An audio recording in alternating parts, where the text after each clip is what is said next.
fin à la clinique familiale et animale. Merci Xavier, merci Geneviève d'être là ce matin. Mon Dieu, quel plaisir de vous avoir vous deux, c'est vraiment excitant. Alors, Xavier Burini, tu es, bonjour, tu es vigneron au Clos des Cigales. Tu es aussi copropriétaire des Petites Bonnevilles, une épicerie à Saint-Jean-sur-Richelieu. Exact. Et ton domaine est à Sabrevoix, qui est juste au sud de Saint-Jean. Ouais. Voilà, bienvenue. Geneviève Tisdel, on voit souvent, je pense que les gens qui vont nous écouter vont être contents de t'entendre encore plus jaser. Tu es venue souvent depuis l'ouverture de Saucette. On adore tes vins, on adore les vins de Xavier aussi, mais on a fait quelques événements avec toi. Donc, Geneviève Tisdel, chef de culture au domaine Les Bacchantes et vigneronne avec ta gamme Enroux-Libre, qu'on voit ici, donc Enroux-Libre. Et on a la seule bouteille, qui est la seule cuvée de Xavier qui nous reste, parce que ça a parti si vite, on est dû pour faire des nouvelles commandes. Bienvenue aujourd'hui au podcast. Merci. On a décidé de vous inviter les deux ensemble parce que on sait que vous avez une complémentarité aussi, puis vous vous connaissez bien. On va en reparler un peu de comment vous êtes connus, mais aussi parce que vous avez tous les deux un historique en fait qui pas qui se ressemble, mais vous avez un point commun. Vous avez commencé tous les deux en France, dans le monde du vin. Geneviève, toi, t'as fait 10 ans de vendange dans le Beaujolais. De vendange, oui. T'étais jeune aussi. Ouais, hein? J'ai fait ça. La première fois que j'étais allée, j'avais 18 ans. Donc, mais après, oui, je suis retournée pendant à peu près une bonne dizaine de fois, ouais. Après ça, j'ai fait un BTS Viturno là-bas. Je me suis installée en France, dans le Beaujolais pendant 5 ans, un peu plus de 5 ans. Donc, c'est sûr que, on va dire que j'ai fait mes armes en France avant de revenir ici. Ouais. Puis Xavier, toi, tu viens originairement de Nice. De Nice.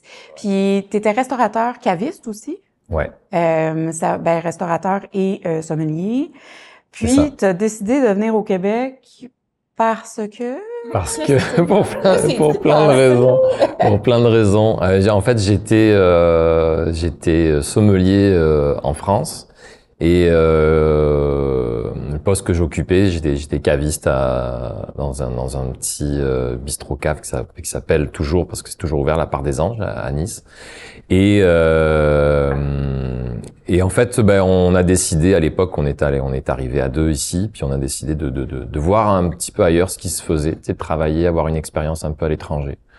Et on s'est dit Québec, pourquoi pas. On a essayé.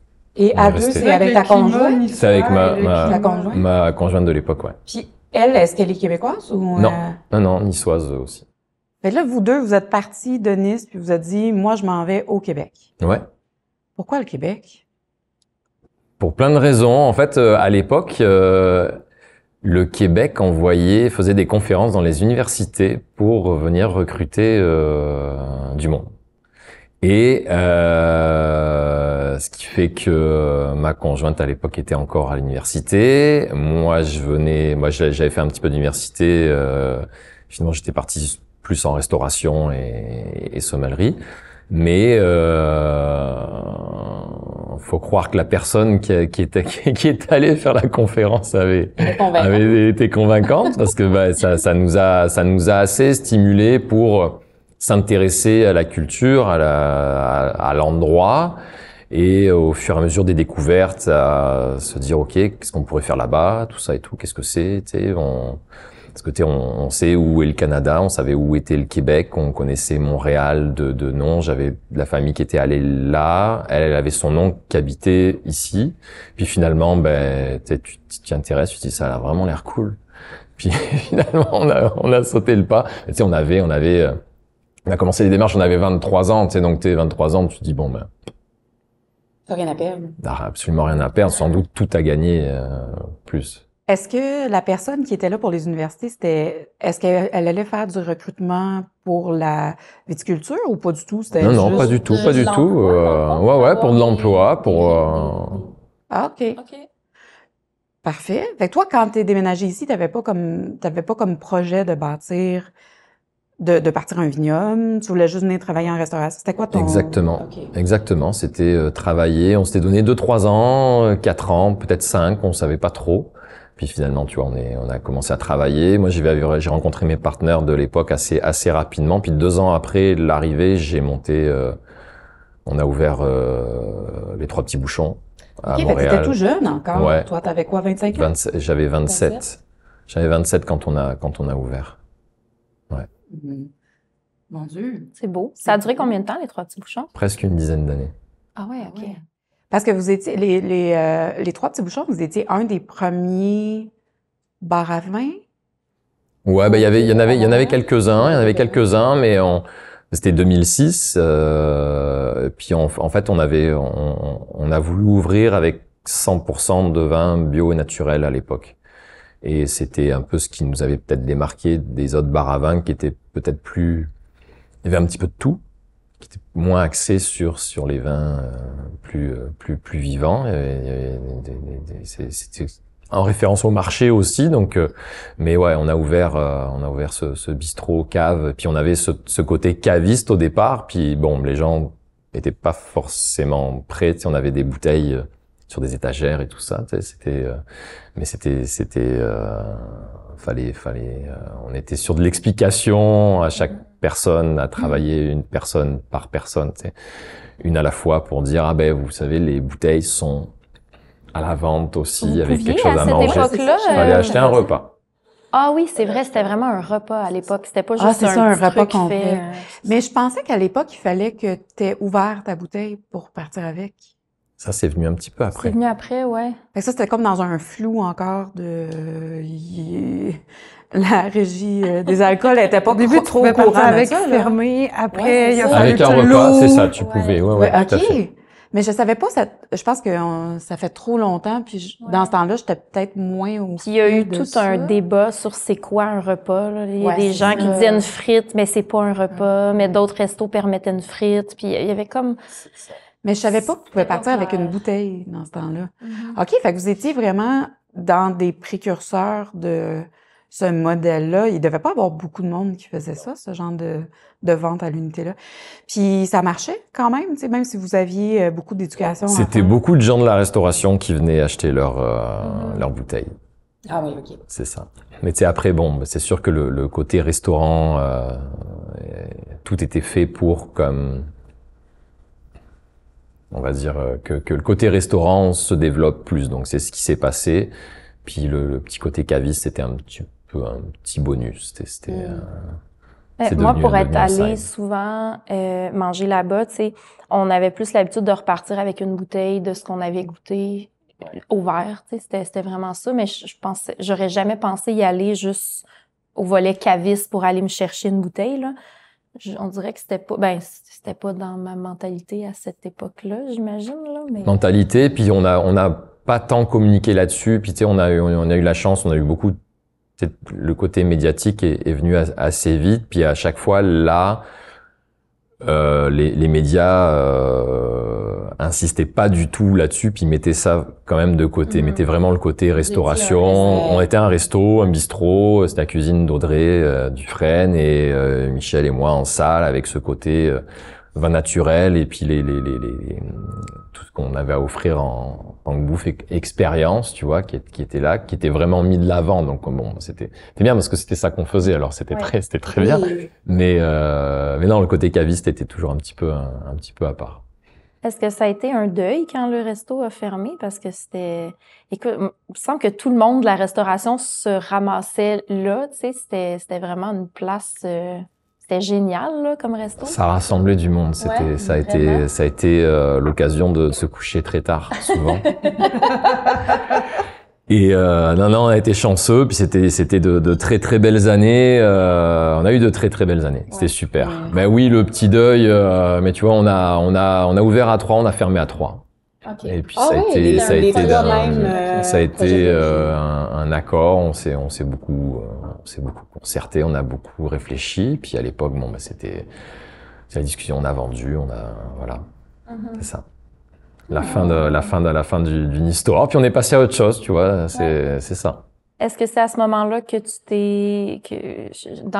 j'essaie de me situer dans le temps, là, mais quand tu as fermé le resto, est-ce que c'est après que tu t'es mis à faire du vin? Comment ça s'est passé? Non, en fait, on cherchait de la vigne avec ma conjointe depuis 2013-2014. Parce qu'elle a travaillé, elle a été pas mal initiée à ça. Elle a travaillé en Bourgogne.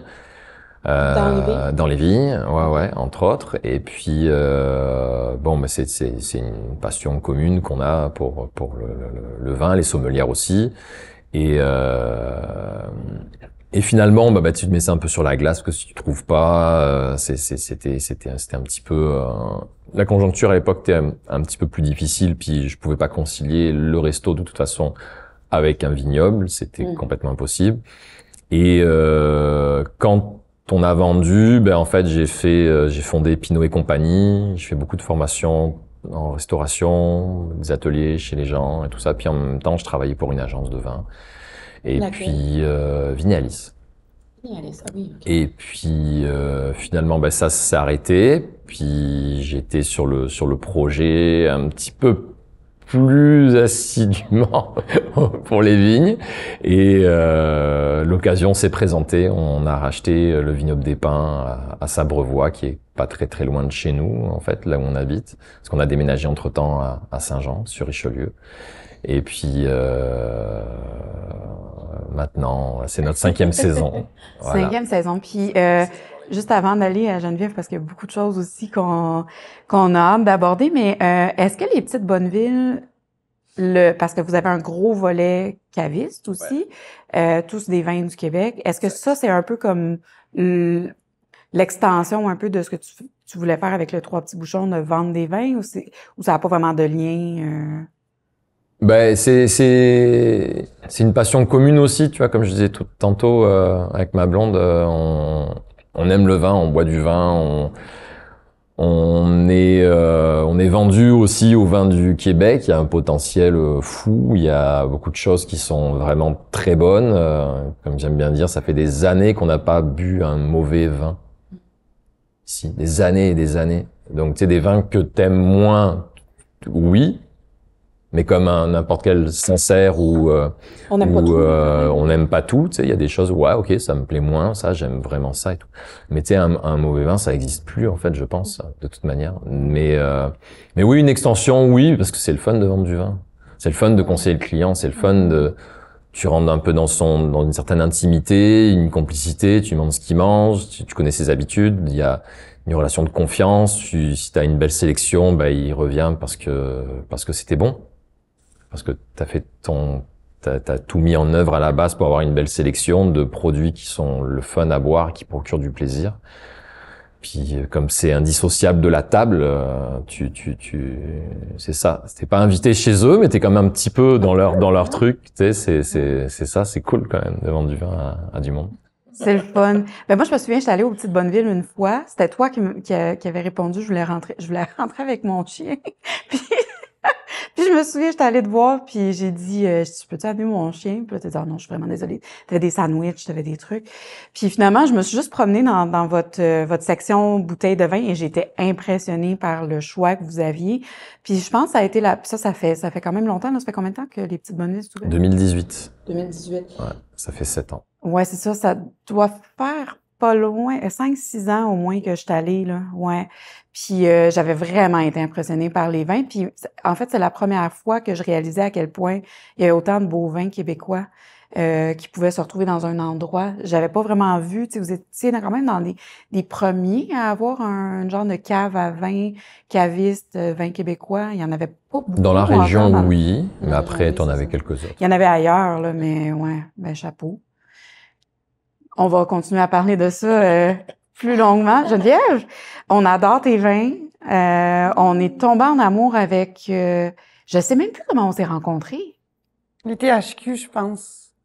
Les THQ? Mais t'étais pas dans le cours de Pascal Patron? Mais t'étais pas là, toi. Il y avait présenter mes vins. T'étais supposée. T'as pas pu cette fois-là. Je pense que les bacchantes qui sont venues. Les bacchantes sont venues avec... j'oublie son prénom. À l'époque, ça doit être Thomas, parce que ça fait quand même 2-3 ans, là, 2 ans ici que ça va faire 2 ans. 1 an et demi ou en Fait que t'étais pas venue, puis je sais pas pourquoi, puis j'étais super déçue, mais c'est vrai, t'as raison, c'est là que j'ai découvert tes vins, parce qu'on a goûté à tes vins, et j'ai capoté. Parce qu'elle nous avait amené, mais je sais plus pourquoi t'étais pas là. Thomas était là avec Sébastien, puis on a goûté au vin des Bacchantes, puis il avait amené une de tes cuvées, mais t'étais pas là. Je suis étonnée, mais j'étais sûre que c'était là mais en tout cas, c'est par là, je pense que c'est par ce canal-là que je pense que tu as connu mon nom, ou en tout cas, où tu m'as contacté. Puis, je pense que j'ai dû venir faire déguster mes vins après. Puis on est tombés en amour. J'étais venue faire déguster le primeur en premier. Le primeur, puis tu nous avais fait goûter à la bulle. Des bulles en même temps, genre ce qui me restait un peu. Je pense qu'on a pleuré, Ouais, t'en as tes bulles, mais t'en avais pas disponible. Oui, j'en avais pas nous, on les aimait vraiment beaucoup. Déguster un peu ce que je faisais à côté du primeur. Parlant de bulles, on les ouvre tout de suite pour... Ben là, moi, oui, c'est ça. Puis on est vraiment littéralement tombé en amour avec la personne que t'es, puis tes vins. On a trippé. Puis c'est pour ça que pas longtemps après, dès que tes cuvées sont ressorties, ton nouveau millésime est sorti, merci, on t'a invité à faire un événement ici. Oui, l'année passée d'ailleurs, ça faisait même pas un an que vous étiez, c'était ouvert, donc ça c'est les bulles 2024, hein, c'est le pétnat, ça a été dégorgé la semaine passée, là, donc c'est tout neuf ou tout frais là, mais c'est bon. Oh, la bulle est toute délicate. Je pense que c'est une des choses que j'aime beaucoup de tes vins, justement, je trouve qu'il y a une certaine élégance puis une délicatesse dans tes cuvées, mais avec quand même un mordant, tu sais. Ils ont de la personnalité. J'imagine que c'est ma personnalité. Mais je pense que oui. De l'élégance, de la délicatesse et beaucoup de mordant. Je vais prendre ça. Je trouve que c'est... Ben non, t'es pas d'accord? J'aimerais qu'on donne un verre à Dave. Ah, Dave, oui. Dave. J'aime le descriptif, fait que je vais me l'approprier. Je trouve que ça te représente bien, puis puis c'est vrai, on voit beaucoup de toi dans tes cuvées, je trouve ça super beau. Je pense que c'est une des raisons pourquoi on voulait t'inviter, puis là on est déjà en train d'en planifier un troisième événement avec toi. On n'a pas un événement début juin. Oui, on a fait je pense que c'est pour ça, c'est tout ça qui nous a charmé de toi. Ben, santé, hein? Santé, merci tellement d'être là. Santé, Dave. Santé.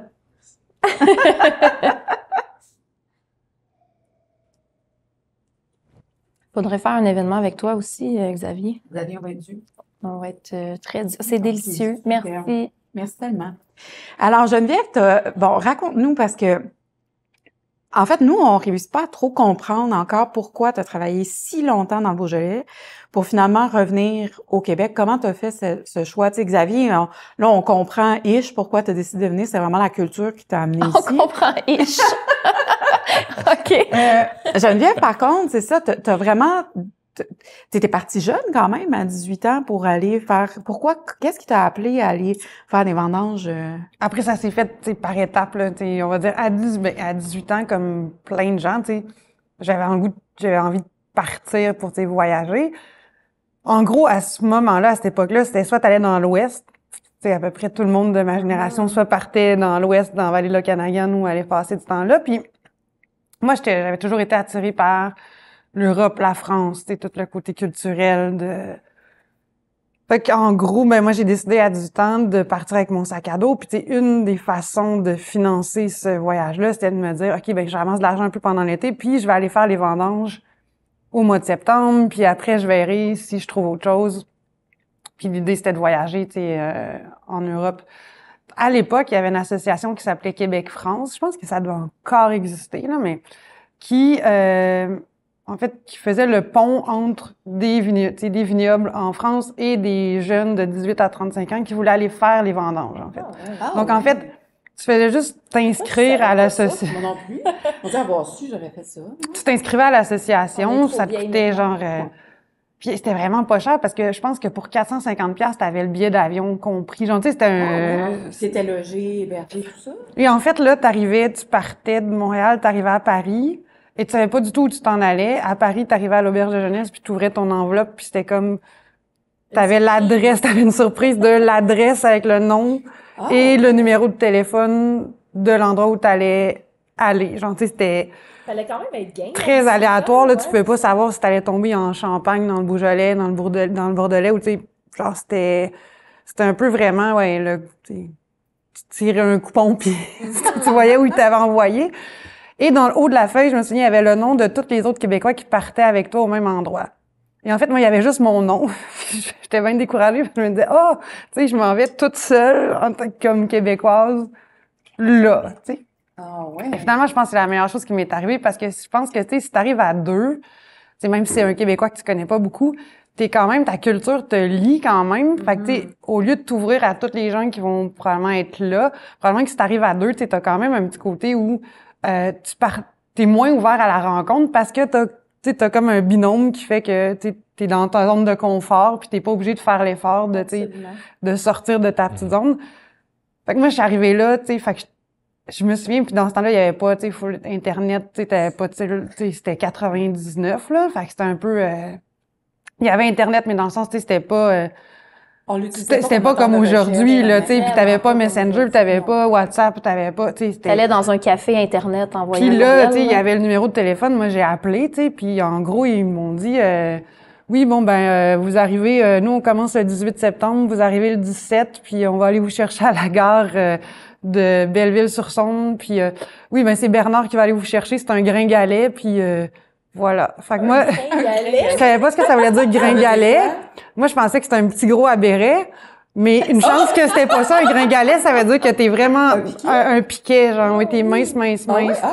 J'aurais pensé une chance qu'il y avait une petite pancarte puis que c'était écrit Bernard Mathieu parce que moi, je cherchais vraiment un petit gros. Fait que je cherchais tout l'inverse.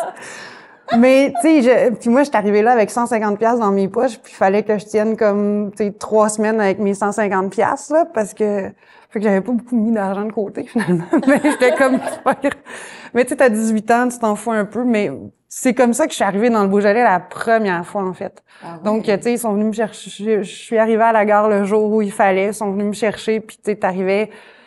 C'était la belle époque quand même des vendanges, là, parce que c'était l'époque où t'avais beaucoup d'étudiants qui les faisaient. T'avais encore beaucoup dans le Beaujolais. C'était, tu sais, ça restait encore des troupes. Un peu, tu sais, t'avais un noyau dur, genre des anciens, t'avais des retraités, t'avais plein d'étudiants. Fait que tu sais, je trouvais que c'était aussi au niveau social, c'était super le fun parce que tu rencontrais il y avait une mixité sociale aux vendanges que tu trouvais nulle part ailleurs, tu sais, parce que le prof d'université, genre, qui était, je sais pas, ami avec les vignerons, puis tu sais, il venait faire les vendanges parce que lui, il tripait.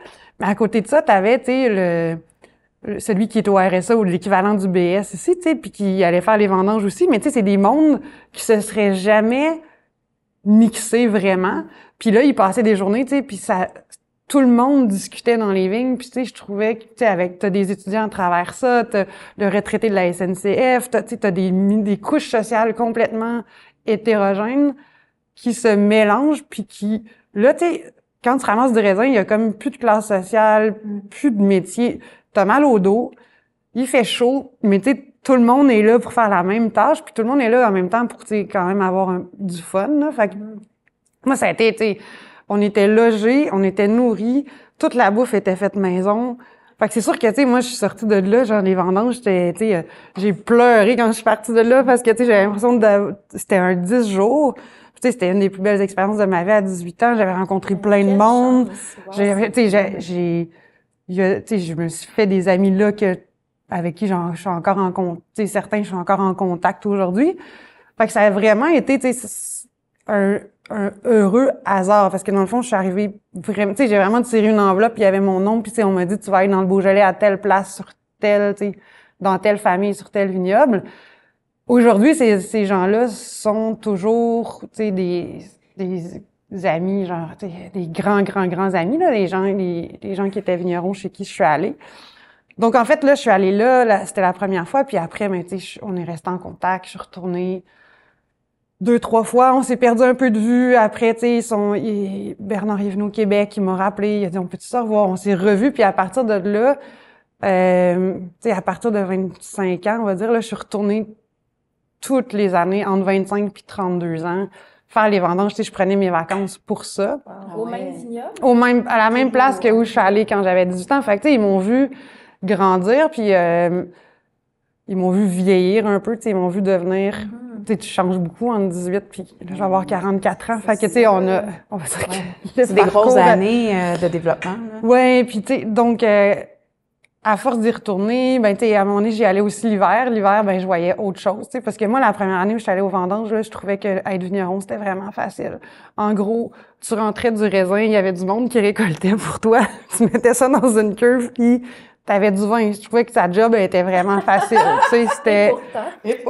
Fait que, je trouvais que, tu sais, moi, en tant que vendangeur, là, je faisais vraiment pas mal tout le gros de la job, là, tu sais. Je trouvais que, tu sais, nous, on était... Le vigneron vivait sa best life. Ah, ben, tellement, genre, tu sais, lui, il regardait, genre, pis tu sais, il nous aidait, là, mais tu sais, quand même, c'était facile, là, tu sais. T'avais 25 pas d'accord. C'était ça, l'image mentale que j'avais. Ah non, je ris parce que je pensais la même chose. Puis là, c'est à quel moment que vous avez réalisé que c'était pas le cas? Tu sais, quand je suis retournée, à un moment donné, tu vois que, ah oui, tu sais, faut la tailler, la vigne, qu'il faut travailler les sols, que, puis tu sais, à un moment donné, ben, tu poses des questions, tu sais, tu t'intéresses, puis là, mais de toute manière, assez rapidement, tu te rends compte que c'est pas toi que quand tu vendanges, finalement, c'est toi qui vis ta best life, parce que oui, t'as mal au dos, mais, hey, t'es nourri, t'as rien à penser, tu ramasses du raisin, tu peux faire 50 000 jokes dans ta journée, tu bois du vin, t'as le casse-croûte à 9h30, 10h le matin, tu bois, tu sais, je veux dire, finalement, c'est vraiment des vacances, puis c'est pas pour rien que tu y retournes après, c'est parce que, tu sais, quand tu vas là, tu te vides la tête, puis il y a une ambiance, puis tu sais, c'est le fun. Fait que, après ça, tu sais, ils m'ont comme un peu amené à, tu sais, déguster des vins, tu sais, j'ai voyagé un peu, je suis allée vraiment plus essayer de découvrir d'autres vignobles. Puis, à un moment donné, ils m'ont dit, hey, je pense que les amis, en fait, parce qu'on est resté en contact, hein, donc les amis dans le Beaujolais, Marie et Bernard, ils me disaient, mais on pense que tu serais bonne pour vendre du vin. Tu sais, probablement qu'à la vente, tu sais, t'as quand même un certain charisme, tu sais, t'as quand même une approche avec les gens qui est bonne, fait que probablement que tu serais, tu sais, si t'aimes ça, tu pourrais peut-être penser à faire ça. Puis moi, j'étais comme, OK, mais si je veux vendre du vin, il faut que je comprenne comment c'est fait. Tu sais, je pouvais pas m'imaginer être commercial ou être rep, puis pas comprendre le fondement de, OK, comment ça a été produit. Fait que, tu sais, j'ai mis ça dans ma tête, puis à un moment donné, j'ai décidé que j'avais le goût de retourner aux études, puis je pense que j'avais le goût de le faire en France. Fait que, tu sais, je me suis inscrite comme étudiante en France. J'ai fait 1 an à l'université à la fac, à Lyon. Donc, j'ai fait 1 an d'université à Lyon en communication et lettres, là, genre pas en tout. Ouais. Mais en même temps, c'était comme la porte d'entrée la plus facile, puis en même temps, tu sais, j'ai travaillé dans les vignes cette année-là. Et je me suis inscrite après ça, j'ai fait un changement de programme. Donc, après ça, je me suis inscrite au BTS Vitiono dans le Beaujolais. Mais tu sais, j'avais 32-33 ans, là, quand je suis partie d'ici, j'avais 32. Fait que tu sais, j'ai commencé le BTS, j'avais 33 ans. Puis là, le BTS, c'est 2 ans en alternance, là. Le BTS? Ça s'appelle, c'est brevet technicien supérieur. C'est l'équivalent d'un DEC, on va dire, mettons, technique ici, où tu apprends tout de A à Z. En gros, tu sais, tu pars de comment faire pousser un plant de vigne, tu sais, comment implanter une vigne, comment préparer tes sols, après ça, tu sais, comment traiter, c'est quoi les maladies, c'est jusque, tu sais, à vinifier, tout ce qui est, tout ce qui entoure la vinification. Et après, tu as le volet aussi commercial. Donc, tu sais, c'est un programme qui englobe un peu tout, qui te permet de toucher à tout. Puis est-ce que c'est traditionnel ou, tu sais, dans le sens, c'est ça, quand tu t'apprends à préparer tes sols et tout, je dirais que c'est une préparation du sol, en général, de toute façon, tu sais, c'est assez, après, faut séparer genre nature de bio aussi, là, je pense, là, parce que, tu sais, nature, ça va être vraiment plus dans ton approche de vinification. Mais, tu sais, après, c'est sûr que nature, pour moi, est liée à travailler au niveau biologique. Tu sais, pour moi, ça fait plus de sens si tu travailles au niveau biologique dans ton vignoble, mais, tu sais, c'est quand même 2 choses qu'il faut un peu distinguer. Après, tu sais, la préparation d'un sol, tu sais, je pense que oui, tu sais, souvent, tu vas mettre du fumier puis tu vas le préparer un peu d'une façon assez naturelle, là. Après, c'est sûr que les cours sont assez classiques, tu vois le côté conventionnel, mais après, maintenant, tu sais, moi, j'ai quand même eu des profs qui étaient vraiment plus branchés, tu sais, sur comment même, tu sais, comment si t'avais une déviance dans un vin, comment régler le problème d'une façon vraiment plus naturelle, tu sais, que avec des produits conventionnels. Mais après, tu sais, moi, je trouve que, tu sais, d'apprendre une base sur une base conventionnelle, ça peut être intéressant parce qu'après, tu sais, tu peux faire par choix, mais tu sais, tu auras toujours certains outils, puis tu sais, Je trouve qu'il faut, pour moi, tu sais, c'est important d'être plus pragmatique que idéologique, là, tu sais. Je pense que le côté nature idéologique hyper fermé, ben justement, c'est fermé, tu sais. Fait que je trouve que, surtout dans l'apprentissage, c'est intéressant de peut-être voir tout ce qui peut être. Parce que de toute façon, tu sais que il y a beaucoup de profils d'étudiants. Fait qu'après, tu sais, c'est à toi, en gros, de faire le chemin que tu veux faire après ça. Fait que, tu sais, je trouve que l'apprentissage soit diversifié, c'est intéressant et important, je pense, là. Donc, j'ai fait ça pendant 2 ans. Puis après ça, pendant ma première année, dans le fond, d'études au BTS, j'ai repris une parcelle qui allait être arrachée. Donc, au domaine, au même domaine. En fait, ouais, Bernard et Marie, ils m'ont dit, ben, ça, on va arracher ça. Puis là, j'ai dit, tu sais, vous allez l'arracher, je pourrais-tu m'en occuper? Puis comme ça, quelle chance, wow! Ça va me donner, tu sais, parce que quand tu fais je le faisais en alternance, BTS, ça veut dire que t'es la moitié du temps à l'école, la moitié du temps sur un domaine, dans le fond. Mais tu sais, t'as tout le temps quelqu'un qui dit ce que tu vas faire, en gros, parce que, tu sais, on dit, OK, aujourd'hui, on va faire ça, aujourd'hui, on va désherber, aujourd'hui, on va planter des piquets, aujourd'hui, on va mettre tel amendement, parce que, tu sais, c'est ça, mais au niveau de ta prise de décision, t'en as pas vraiment beaucoup, parce que t'es au mode apprentissage, mais là, tu sais, j'avais la chance de pouvoir peut-être prendre toutes les décisions que je voulais sur une parcelle. Fait que je trouvais que, tu sais, au niveau de l'apprentissage, ça allait beaucoup me challenger, mais ça allait être vraiment intéressant. Fait qu'ils ont dit, ben, écoute, t'auras plus de week-end puis t'auras plus de vie, mais tu peux le faire. Ben, j'ai dit, oui, mais si je le fais pas maintenant, je le ferai jamais parce que une fois que la parcelle va être arrachée, j'aurai peut-être plus cette opportunité-là. Fait qu'ils m'ont dit, ben, vas-y. Fait que j'avais, tu sais, ici, on parle beaucoup en pieds de vigne, là. Fait que j'avais 6000 pieds de vigne. En gros, c'était... Beau quand même. Ouais, c'était 70 heures, là. Là-bas, c'est planté serré, là, dans le Beaujolais. C'est genre, souvent, c'est encore du 10 000 pieds à l'hectare, là. Alors, en référence, au Québec, on est entre 4000 et 5000, là. Tu sais, c'est rare qu'on est au-delà en densité. Fait que oui, il y a beaucoup de pieds de vigne. Fait que, tu sais, c'était quand même une parcelle. Tu sais, c'était pas un carré de sable, là. C'était quand même de quoi travailler.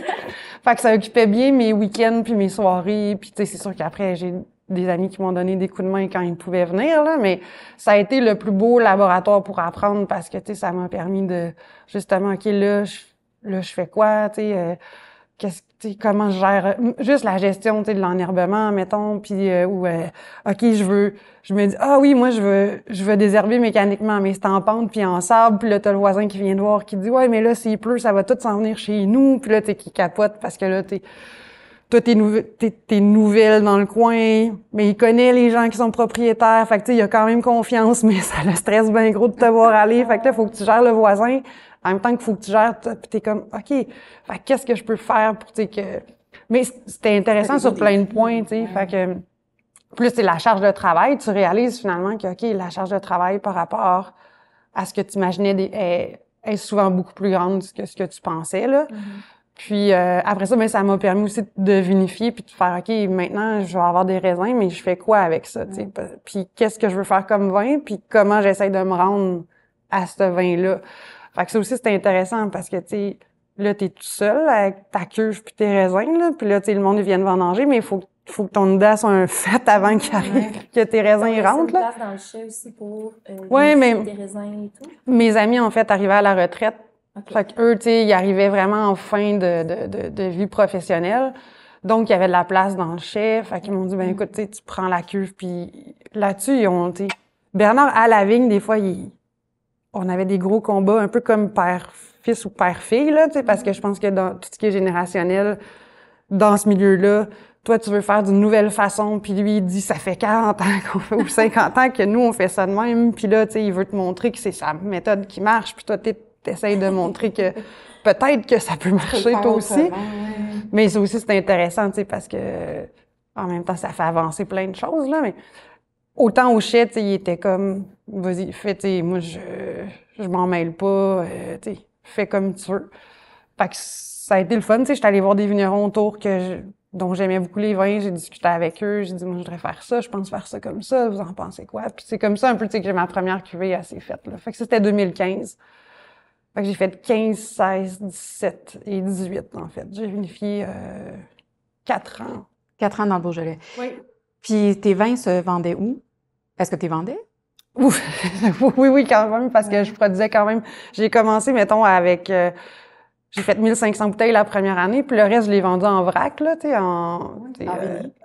non, en vrac, ça veut dire, tu sais, en vrac, là-bas, t'as des négociants qui achètent, mettons, une partie de cuve, là, ils viennent, puis ils partent avec vraiment, comme, tu sais, 2000 litres de ce que t'as fait, là. Okay. Fait que ça m'a fait un peu de sous, ça me permettait d'acheter des bouteilles, puis, tu sais, de mettre des étiquettes, puis tout ça. À part de ça, ben oui, j'ai commencé avec 1500 bouteilles, puis quand j'ai fini en 2018, je devais être à 8000, quand même. Ouais, j'ai commencé juste avec un rouge, puis après ça, j'ai fait blanc, rosé, puis à la fin, j'avais 2 rouges, blanc, un rosé. Je vendais un peu en France, je vendais un petit peu sur la côte est américaine, puis je vendais au Québec.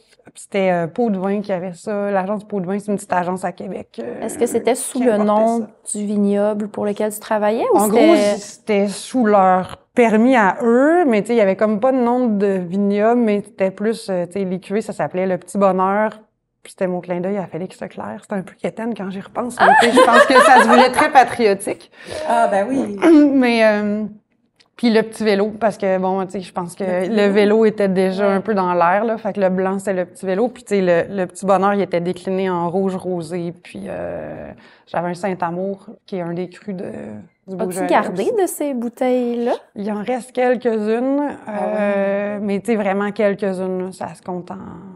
Il doit rester une douzaine de chaque, là, mais pas plus. Est-ce que tu les as regoûtées? Oui, j'ai réussi à regoûter, j'ai regoûté l'hiver passé, parce que je retourne tout le temps dans le Beaujolais. Ah, sont là-bas encore? Oui, ils sont là-bas. Ici, OK. Non, j'en avais rapporté ici, mais tu sais, celle d'ici, n'existe plus. Mais là-bas, ouais, il en reste, là. Donc, tu sais, mais c'est bien comme ça, tu sais, j'en goûte une chaque année. Puis, de temps en temps, j'aimerais ça goûter un jour. On en ouvre. Tu sais, quand tu retournes, si tu veux en ramener une. Je ferai ça. Mais j'étais contente cette année, tu sais, j'ai rouvert une 2018, puis j'étais comme, es-tu fière de toi, ouais? Ben, j'étais fière que, tu sais, que ça tienne, genre, puis de me dire, tu sais, OK, c'est encore bon, puis tu sais, en même temps, tu sais, je pense que je suis contente du chemin qui a été fait, là, mais c'est sûr que t'étais tout le temps content quand t'ouvres une de tes bouteilles, tu sais, ça a bien vieilli, tu sais, c'est une belle surprise, là, fait que, oui, j'étais contente, c'est ça. Wow. Fait que vous avez un peu maintenant le chemin qui a été fait. Puis après, je suis revenue au Québec en octobre 2018. Je suis revenue ici un petit peu. Après ça, je suis revenue vraiment en 2019, là, mars-avril 2019. Là, je suis revenue. Dans le but de venir faire du vin ici ou? Tu sais, je pense que la scène vinicole me paraissait vraiment intéressante puis effervescente, là. Fait que je trouvais que ça avait vraiment l'air le fun, ce qui se passait ici. Puis je pense que, tu sais, quand j'étais dans le Beaujolais, mettons, en 2018, j'étais un peu à la croisée des chemins. Soit soit je faisais des demandes de subventions, puis tu sais, on investissait beaucoup, beaucoup d'argent. Puis tu sais, je restais là pour le reste de mes jours, genre. Ou soit, tu sais, je revenais, mais tu sais, j'étais un peu à l'embranchement parce que, tu sais, si tu fais des demandes de subvention puis que tu te retrouves avec des prêts puis que, tu sais, t'as 100 000 € de prêts sur la tête, tu vas rester là. Je veux dire, en tout cas, ça va être difficile de revenir, tu sais. Moi, ma mère est décédée quand j'étais dans le Beaujolais, puis tu sais, mon père, je pense qu'il s'est vieilli tranquillement, puis je pense que, tu sais, tout ça mis ensemble, je me disais, tu sais, c'est peut-être le temps de rentrer au Québec. Puis tu sais, en même temps, je trouvais que, tu sais, ça commençait à être, moi, je découvrais un milieu viticole vraiment qui paraissait dynamique, tu sais. Fait que je me suis dit, c'est peut-être un bon moment, tu sais, de prendre ce que j'avais comme bagage puis de l'amener ici. Tu sais, ça a pris un peu de temps avant que je trouve un peu ma place, tu sais, au Québec là-dedans, mais en même temps, tu sais, ça c'est quand même, je dis ça a pris un peu de temps, mais tu sais, je pense qu'un an et demi après, j'étais quand même bien placée, puis tu sais, pour essayer de démarrer un autre projet, puis fait que... C'est à ce moment-là que tu as rencontré les gens des Bacchantes? Ouais, j'ai travaillé un peu à d'autres endroits avant. Okay. Puis, tu sais, les Bacchantes, c'est vraiment un hasard, là, mais c'est un hasard qui a quand même, on va dire, bien fait les choses. Je suis assez chanceuse sur les hasards. Ouais. Voilà. Comment on choisit, tu sais, les deux, vous avez choisi de vous établir sur des domaines, en tout cas des vignes qui étaient déjà existantes. Comment on choisit où on s'installe quand on arrive et qu'on a un projet comme ça? Bonne question. Bonne question. Je sais pas si on choisit, mais je pense que c'est un mélange de plein de choses. Il y a les opportunités, il y a surtout l'opportunité en fait, je pense. Parce que tu sais, on n'est pas non plus dans une province où il y a des villages de vignerons, où il y a plein d'appellations, où il y a un choix, où il y a beaucoup de vignes en fait. Donc tu vas là où tu pèses le pour et le contre sur, il y a beaucoup de facteurs en fait quand même qui rentrent en jeu. Là où tu as le goût d'être aussi quand même beaucoup, c'est sûr. Mais il y a aussi un aspect financier, je pense, qui rentre aussi beaucoup dans cette balance-là, parce que tu sais, aujourd'hui, mettons, le coût de la terre au Québec, plus le coût d'implantation d'un vignoble, le coût des matériaux, le coût, ça se multiplie, genre c'est pharaonique. Ou faramineux. Pharaphonique? Non, pharaonique. Pharaonique. Ou faramineux aussi, mais tu sais, c'est énorme, genre, donc tu sais, je pense que si t'as pas cette capacité financière-là, ou si t'as pas les gens autour de toi qui veulent s'associer, qui permettent de dire, hey, tu sais, on a tout cet argent-là, ou même les associés qui voudraient, tu sais, dire, OK, ben, on met tant, tu sais, puis finalement, tu sais, si t'as une opportunité où tu as déjà quelque chose qui est planté, ou tu as déjà une business qui roule, puis où tu peux t'associer, ben souvent tu vas peut-être prendre cette porte-là parce que on n'a pas. En tout cas, mon banquier m'a dit que 2 millions, c'était pas possible, là, mais je sais pas le tien, mais c'est ça, c'est ça. Je hoche la tête, hein, tu vois. Ouais. Parce que, par exemple, tu prends en France, tu sais, pour comparer, ben il y a beaucoup de vignes qui sont déjà implantées que tu peux louer, ou tu sais, des vignes que tu vas pouvoir acheter quand même dans certaines régions pour des prix qui sont quand même beaucoup moins élevés qu'ici. Tu vas peut-être trouver des régions où un vignoble, les gens partent à la retraite, il n'y a pas de reprise, tu vas pouvoir acheter quand même pour pas trop cher. Le matériel de seconde main est facile à trouver. Quand tu es dans une région viticole, là, tout le monde, tous tes voisins sont vignerons, fait que tout le monde a un pulvé, tout le monde a un pulvado, tout le monde a un outil pour désherber, fait que du matériel usagé, un égrappoir, tu vas pouvoir en trouver sur un marché usagé. Ici, quand même, le marché est petit, donc tu te retrouves vite à aller chercher du matériel, soit aux États-Unis, soit qui vient d'Europe. Donc, ça multiplie déjà les coûts, juste ne serait-ce par le change, par Donc, c'est sûr que, la possibilité, mettons, je trouve quand même pour un jeune, ou on est jeune, pour de s'installer. Aujourd'hui, au Québec, est quand même difficile, je trouve, parce que c'est plus dur partir de rien, mettons, que dans des pays où ils ont une culture viticole déjà très implantée.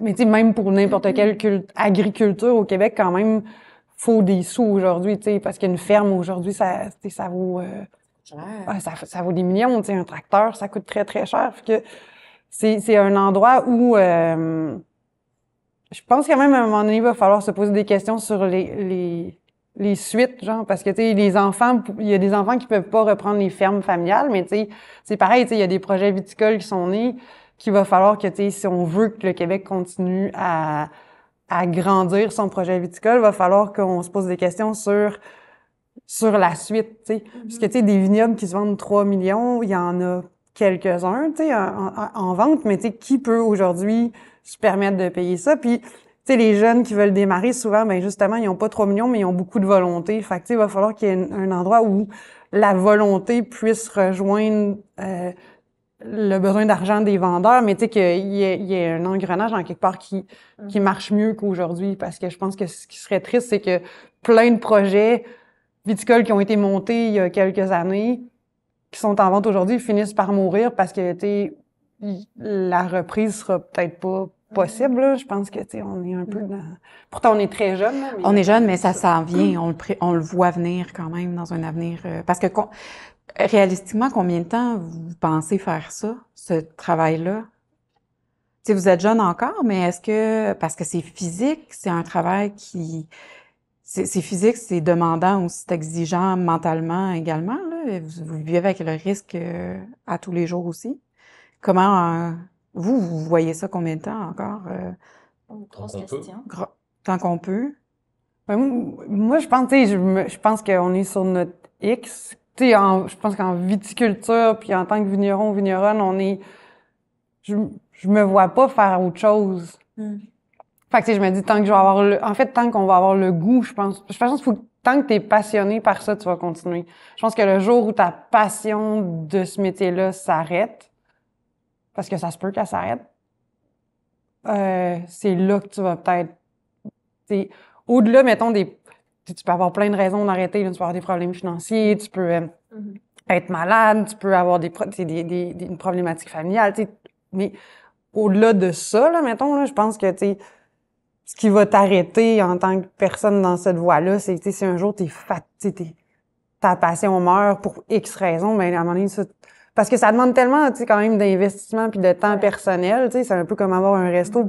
Combien de temps tu vas faire ça, être dans la restauration, mais tant que le feu va être là puis que la passion va être là, tu vas le faire. Là, ça sert plus à mais tu sais, si t'as plus cette passion-là, tu vas vouloir faire autre chose parce que tu t'auras plus la flamme qui va faire que, tu te lèves à 4h30 ou 5h pour aller faire ton traitement ou tu finis super tard puis que le dimanche matin, au lieu d'être au brunch avec des amis, ben, tu sais, toi, t'es au champ puis fait que je pense que c'est tant que t'as la passion, tu continues puis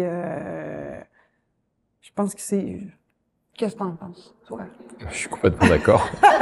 Je suis complètement d'accord. S'il y a plus de passion, je me rappelle, j'avais fait un sujet de philo à l'école, puis c'était petit avoir passion sans illusion. Puis c'est ça. Bon, j'avais 4 heures pour en parler, donc je ferai pas les 4 heures là, mais il y a un côté indissociable de ce que la passion peut t'amener à imaginer, en fait. Alors, voilà, je pense que c'est la clé. Si tu l'as plus, faut se poser les bonnes questions, puis aller vers quelque chose qui peut te réapporter une passion, en fait. Alors, oui, il y a encore tellement de facteurs, on peut pas résumer à une seule chose, je pense, pourquoi arrêter et tout, mais la passion, ça prend quand même un bon pourcentage, là, des raisons. Après, il peut y avoir plein de choses, il peut y avoir, comme dans n'importe quelle entreprise, business, éléments extérieurs, internes, il y a des facteurs qu'on contrôle. des choses que tu contrôles pas, la blessure, j'en sais rien, séparation, décès, le problème financier, je sais pas, l'écroulement économique, des tarifs internationaux, des trucs un peu, que tu contrôles pas, dans n'importe quel, voilà, c'est ça.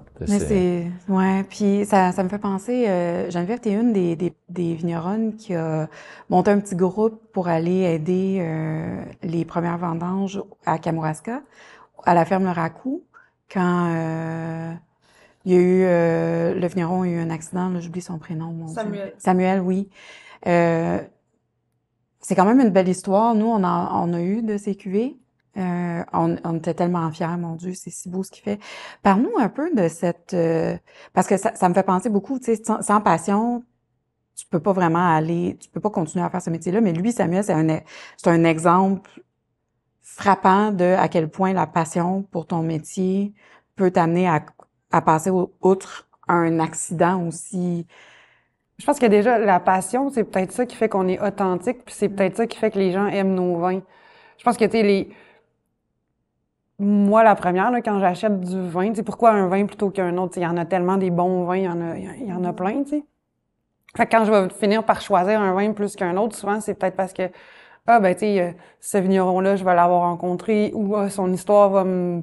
je vais faire, ou cette personne-là, juste, je vais voir un peu son travail, puis je trouve, c'est authentique, c'est quelqu'un de passionné, je trouve que c'est...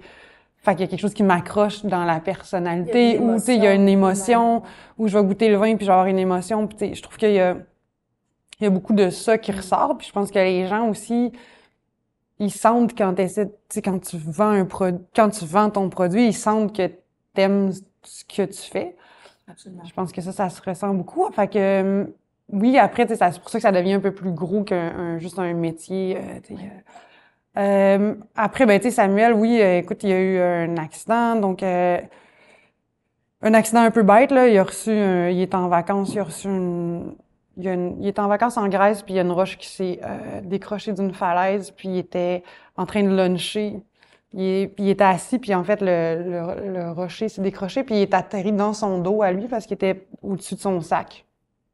Penché, donc il a reçu le rocher dans le dos, ça l'a propulsé, puis ça a créé un gros hématome au niveau de la colonne vertébrale et ça a compressé la moelle, en fait. Donc, aujourd'hui, il est paralysé des deux jambes, donc il est paralysé à partir à peu près du nombril. Mais tu sais, moi, quand je l'ai su, en fait, juste que, tu sais, probablement parce que j'avais vu ça aussi pas mal.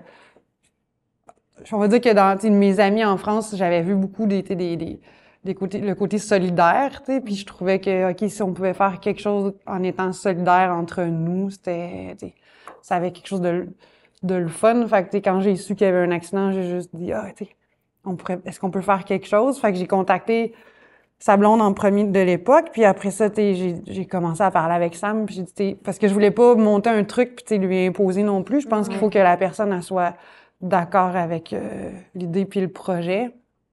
Puis là, lui, il était comme, ben oui, tu peux venir m'aider à tailler. J'étais comme, non, mais Sam, je viendrai pas tout seul parce que je t'aime beaucoup et je pense qu'on va venir. Prendre ça en charge. Fait que là, j'ai dit, on viendrait une gang, tout ça. Fait qu'à un moment donné, il était comme, ah ben, ouais, OK, vous feriez ça. Puis tu sais, fait que moi, j'ai appelé, tu sais, j'ai contacté des vignerons, puis je dis, est-ce que ça vous tente? On s'en va là. Puis Sam puis les gens qui étaient autour de Sam à cette époque-là ont pris en charge de nous loger, en fait, puis de nous nourrir. C'était un peu ça le deal. C'est nous, on vient, puis vous nous trouvez une place pour dormir à tout le monde, puis si vous pouvez vous arranger pour le lunch puis le souper, là, comme ça.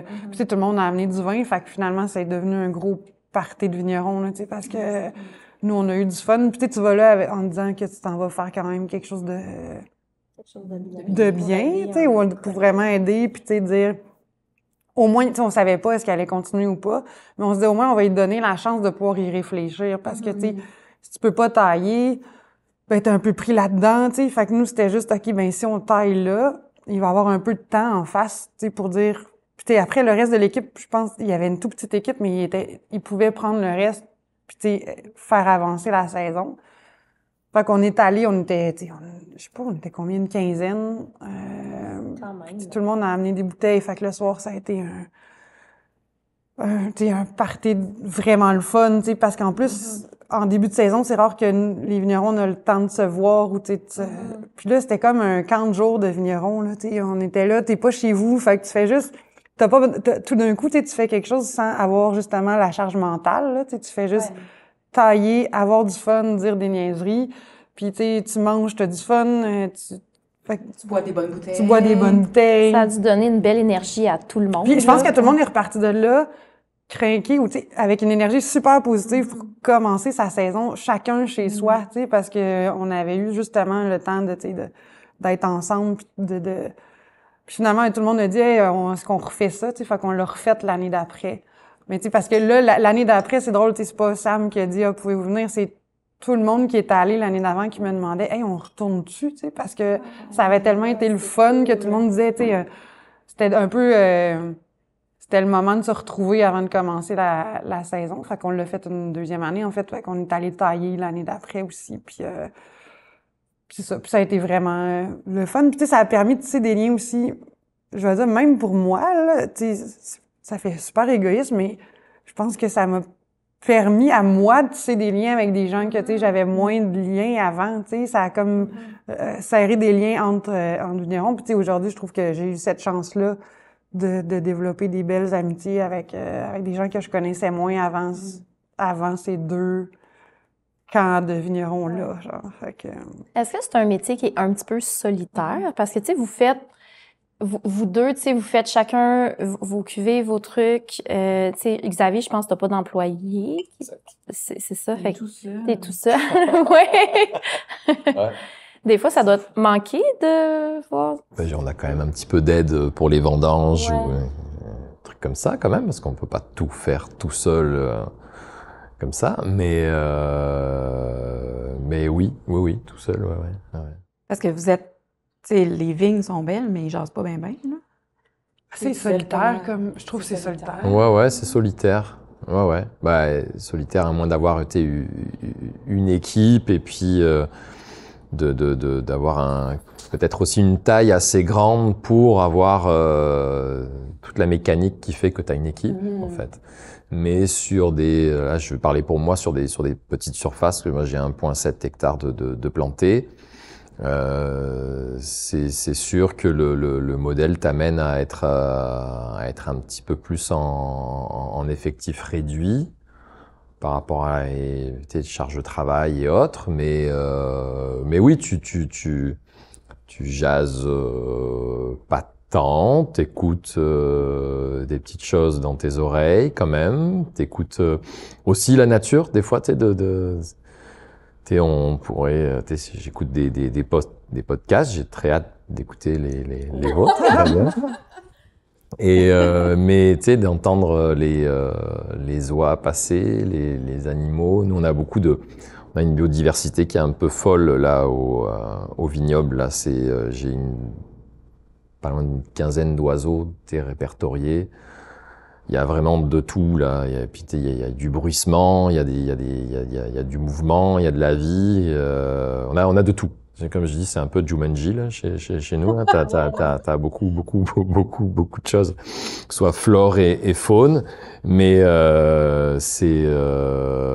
tu réapprends aussi à écouter des fois le silence. T'es concentré. Il y a un côté méditatif aussi, qui vient avec la répétition du geste. Quand on va prendre la taille ou les bourgeonnages, bon, bah, t'es très concentré. Même là, si t'as un petit peu d'aide, c'est possible que tu sois pas forcément super jasant parce que t'es vraiment concentré sur ton truc.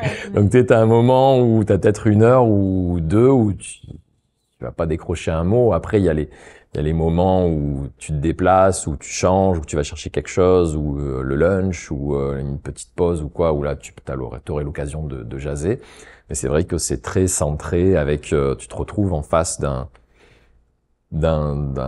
végétal, quelque chose de vivant, puis t'essaies de lui donner cette forme, c'est de lui permettre de produire de la meilleure des façons, puis t'es vraiment en relation directe avec elle. Mais c'est vrai que tu peux si jamais tu commences à jaser et t'as pas tant de réponses que ça. Si t'en as une, peux poser des questions. Ouais, c'est ça.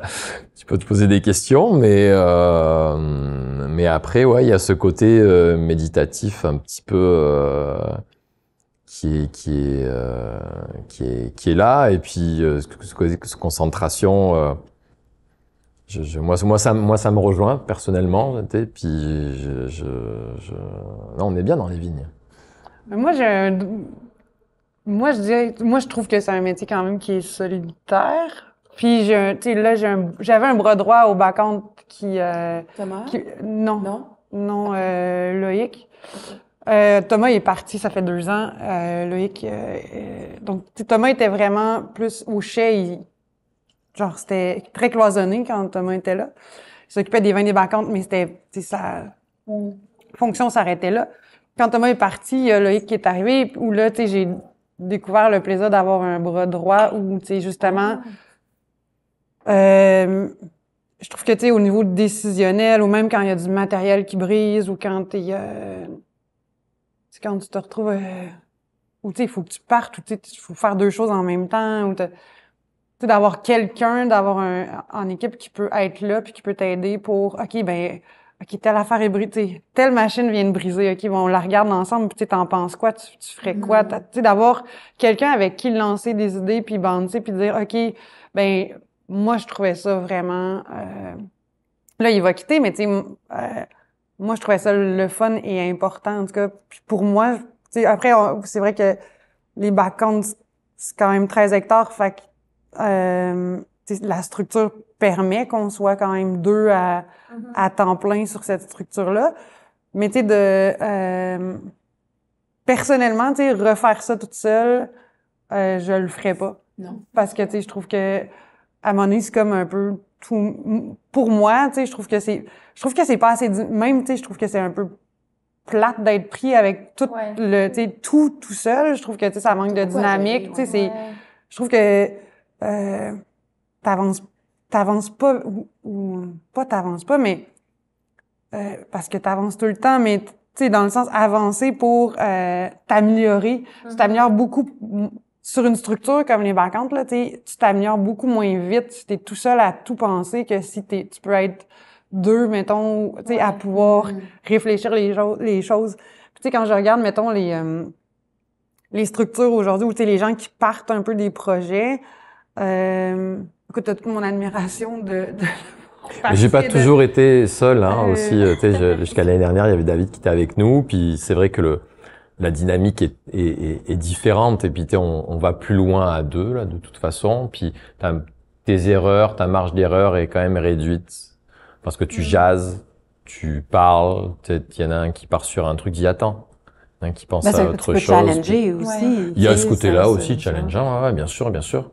Ben, positivement, en fait. Bien sûr, bien sûr. Pour amener un peu plus loin tes réflexions. Tu sais, je pense qu'il y a beaucoup de gens, je regarde, tu sais, les trucs, les nouveaux projets qui démarrent, tu sais, c'est souvent, ben, tu sais, OK, 3 amis, ou un couple, ou, tu sais, 2 frères, ou, tu sais, mais c'est rarement une personne seule qui va dire, tu sais, je vais m'implanter, puis là, je veux pas décourager personne de se dire, je vais me partir un truc tout seul, tu sais, si les gens ils ont envie de le faire, mais tu sais, moi, avec la personnalité que j'ai, ou, tu sais, avec mon besoin personnel à moi, je trouve que c'est plus enrichissant si tu peux avoir quelqu'un où, tu sais, je trouve que pour moi, c'est plus ça facilite clairement, tu sais, le quotidien d'avoir quelqu'un avec qui pouvoir partager là-dessus, parce que ça reste, même si t'es deux, tu sais, ça reste quand même un métier qui est essentiellement solitaire, parce que, tu sais, tu vas tailler, là, mais après ça, tu sais, c'est un qui est sur le tracteur, un qui va faire d'autres choses, tu sais. Chacun tes tâches. Tu fais... Ça avance plus vite.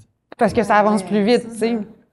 Fait que, tu sais, essentiellement, t'as la taille où tu vas travailler en groupe, tu sais, après, oui, tu vas faire un peu de pioche, tout ça, mais après, souvent, tu vas être quand même séparé sur sur différentes tâches, là. Fait que, puis là, ben, alors, j'allais dire, puis si tu bois un coup à midi, c'est quand même plus cool à deux, parce que bon, tout seul, moi je déteste de boire tout seul, là, c'est boire du vin tout seul, j'y arrive pas. Boire une bière tout seul, je m'en sors. Mais du vin, ouais, c'est complètement, c'est parce tu peux. C'est la seule, je pense que c'est une des seules boissons qui te permet d'échanger. Déjà d'en parler, parce qu'il y a tellement des fois de complexité dans un produit, il y a de l'émotion, ça vient titiller des petites choses, tu vois, pop pop dans ton cerveau qui font que toi t'as des réactions qui font que ça ouvre en fait à la discussion, et parce que t'as des sensations, t'as de l'émotion. Il y a le format aussi, je pense, que tu sais, qui porte à être partagé. Tu sais, une bière, tu peux t'ouvrir une canette puis te dire, bon, ben, je vais boire ma bière, mais tu sais, la bouteille de vin, je pense, avec le format puis tu sais, au degré d'alcool, finalement, le format porte à être partagé, tu sais, puis à dire, bon, on va s'ouvrir une bonne bouteille puis on va. Là, tu disais que mon Dieu, j'ai oublié encore son prénom. La personne avec qui tu travailles ensemble, Loïc. Loïc quitte. Qu'est-ce qui suit pour toi si ton bras droit quitte? Comment est-ce qu'il y a un remplaçant? Il y a quelqu'un qui devrait arriver début ben, je ne sais pas encore quand. Parce que forcément, tu sais, je dis forcément. Mais c'est un Français parce que, tu sais, on cherchait dans les annonces, tu mets une annonce genre sur, on cherche quelqu'un avec des compétences, donc, tu sais, la personne qui a appliqué était... Mais tu sais, le truc avec ça, c'est que, tu sais, moi, j'imagine que dans 2 ans, cette personne-là risque de partir aussi, tu sais. C'est souvent des cycles, là, tu sais, tu pars, tu vas aller voir ailleurs, tu revis, tu sais. Puis après ça, tu vas retourner dans ton coin avec ton bagage, tu sais. Ce que je comprends, tu sais, mais tu sais, ce qui est un peu plus difficile quand t'es sur un truc où t'es sur une culture pérenne puis que tu veux bâtir quelque chose, là, c'est un peu plus... Donc, ça en est là. Peux-tu expliquer rapidement comment ça se passe? Tu sais, toi, tu vinifies au Bacante. Dans le fond, tu as tes parcelles là-bas. En fait, j'ai pas mes parcelles. Tout le monde pense ça, mais en fait, j'ai pas mes parcelles. C'est ça que je pose la question. Ouais. Tu sais, les Bacantes, c'est 13 hectares, puis en fait, moi, ma tâche principale, ou en tout cas, c'est de m'occuper de l'ensemble du vignoble. Okay. Donc, tu sais, moi, faut qu'il y ait du raisin en septembre, puis que le raisin soit sain. Fait que, en gros, ça, c'est ma responsabilité première.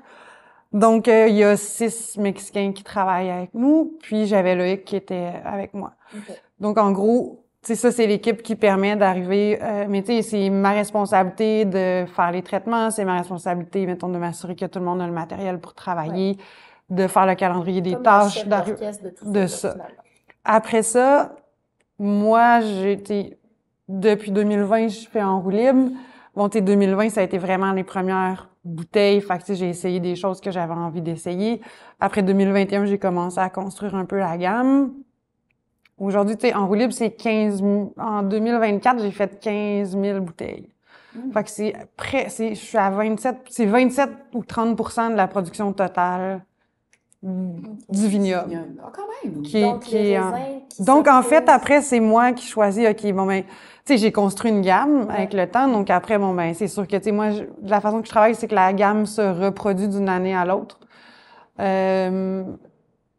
J'ai ce petit côté-là classique où, tu sais, j'aime ça, genre, avoir un truc un peu linéaire, puis, tu sais,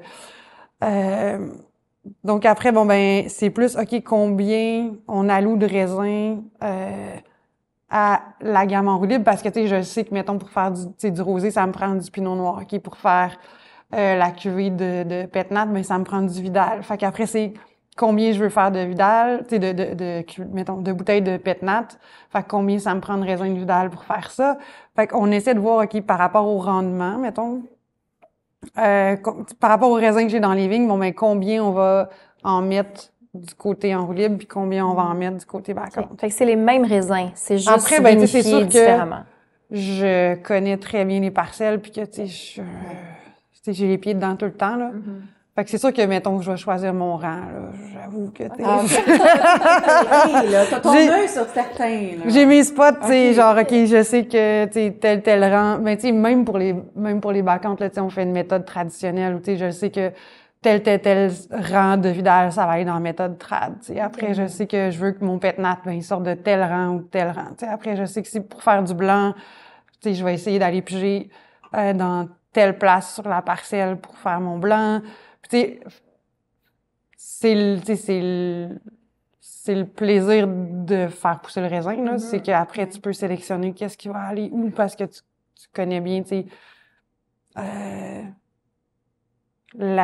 on va dire, tu connais bien les caractéristiques de chaque raisin, puis qu'est-ce qu'ils vont pouvoir bien apporter à quelle cuvée. Fait que, ça me permet de faire de la sélection comme ça. Fait que c'est sûr que après on sélectionne, puis bon, ben quand on vendange, je fais OK, ça s'en va là. Ça va. Fait que, tu sais, il y a un petit côté chef d'orchestre aussi dans le chef. Pour les gens qui nous écoutent, les Bacantes, on les retrouve beaucoup à la SAQ, entre autres. C'est quoi qui distingue, puis tandis qu'en roue libre, là, on est plus dans des cavistes, dans des restos. Qu'est-ce qui distingue ces deux domaines-là, ou en tout cas, c'est pas un domaine, là, tu vas les appeler comme tes on va dire gammes, que c'est... Ouais, mettons peut-être le... C'est sûr qu'à la vendange, tu sais, il y a une... Je suis très picky sur quel raisin je vais mettre où, là, mais c'est... après, c'est la vinif qui va être différente, c'est surtout ça, là. Tu sais, moi, je vais faire vinif nature, puis Bacante va avoir une vinif un petit peu plus conventionnelle. En fait, va être plus conventionnelle. Est-ce que tu fais la vinification pour les Bacantes aussi? Je ne prends pas de décision sur la vinif des Bacantes, mais j'y participe. Okay. Dans le sens... Dans quel sens, ouais? Ben, tu sais, pour les vinifs dans roue libre, c'est moi qui choisis qu'est-ce que je prends comme raisin, comment je le vinifie, combien de temps je cuve, tu sais, la vinification, c'est moi qui l'ai pensé, puis ça se peut que je demande conseil, ou tu sais, c'est sûr qu'on va déguster à plusieurs, mais c'est moi qui choisis, l'itinéraire technique, c'est moi qui choisis qu'est-ce qui va où, tu sais, puis Après, pour les backcounts, tu sais, il y avait déjà une gamme établie. Ils travaillaient déjà d'une façon. Moi, j'ai aucunement remis en question ça. En ayant ma gamme, tu sais, en ayant mon projet, puis en ayant Au Libre, ça permettait aussi, tu sais, à Backcount de continuer, tu sais, puis moi de pas à vous.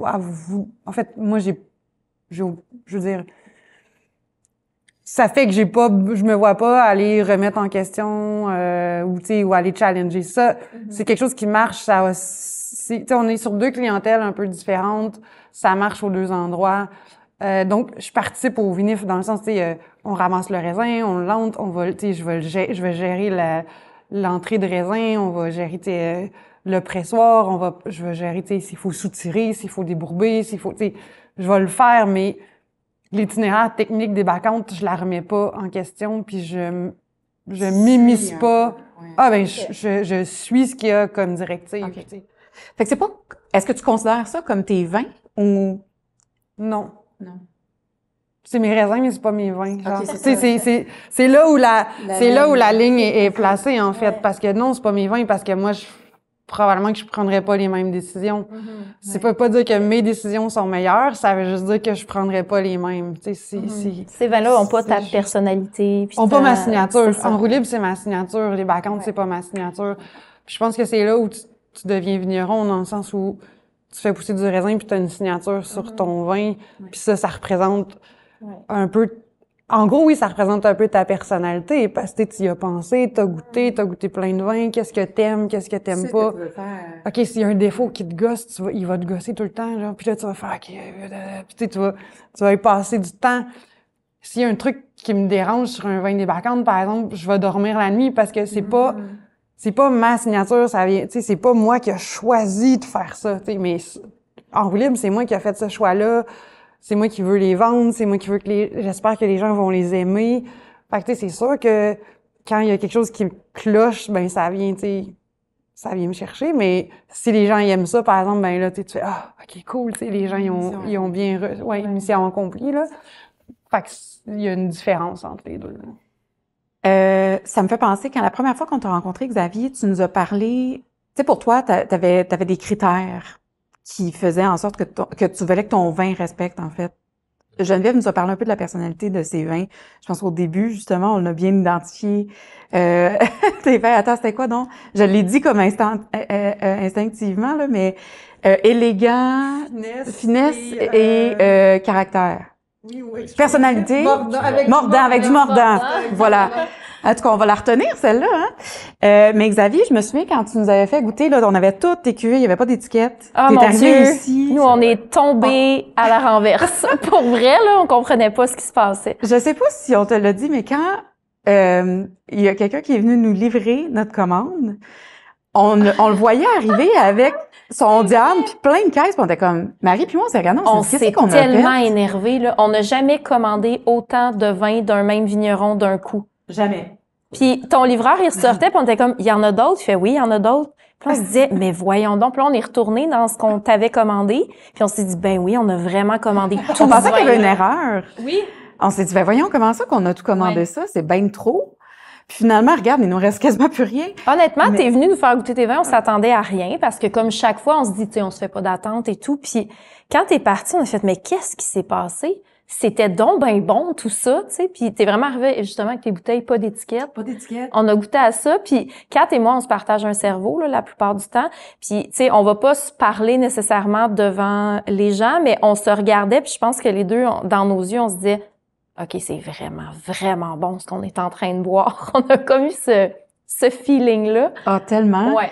Puis tes vins ont de la personnalité aussi. Puis je trouve qu'ils te ressemblent. Okay. Attends, là, j'ai quand même la pression haute, par exemple, parce qu'avec Geneviève, je l'ai eu, là. Mais je trouve que tes vins sont comme super vivants, sont rassembleurs, sont le fun. On dirait que c'est des vins que tu veux boire comme juste pour vraiment faire le party, mais bien boire quelque chose de vraiment explosif. Moi, c'est un peu comme ça que je les vois, tes vins. Puis je les ai amenés dans plein de parties chez nous, même avec ma famille qui boivent des vins beaucoup plus conventionnels. On a acheté beaucoup de thé vin. On a acheté vraiment beaucoup de thé vin. Puis la réaction de tout le monde est unanime. Tout le monde dit, ben mon Dieu, mais qu'est-ce que je suis en train de boire? Il y a personne qui sait ce qu'il boit, mais il capote. Puis les bouteilles se vident là en une seconde. Il y a plus de vin là dans la bouteille là. Ça part. C'est vraiment, je trouve, les parfaites bouteilles pour des parties de famille, d'amis, n'importe quoi. Mais je me souviens, tu avais dit, toi, que tu cherchais, tu avais une vision de ce que tu voulais produire. Est-ce que c'était à cause de ton background de sommellerie, justement, que pour toi, ça prenait un trio? C'était autant, tu avais dit, je pense, autant d'acidité, un petit peu d'amertume aussi, une parfaite balance en amertume, acidité, puis fruits. Ça se peut-tu? Et tanin. Et tanin aussi, ouais. Voilà. En fait, merci pour tous ces beaux compliments. Quand même, c'est vraiment cool, là, mais c'est la quête, en fait, la quête du digeste. Du digeste et de sentir que quand tu vas boire quelque chose, ça va te faire du bien. Comme quand tu manges un bon aliment. Tu t'attends pas à être malade avec une viande, des champignons, du fromage, une salade, une tomate, peu importe.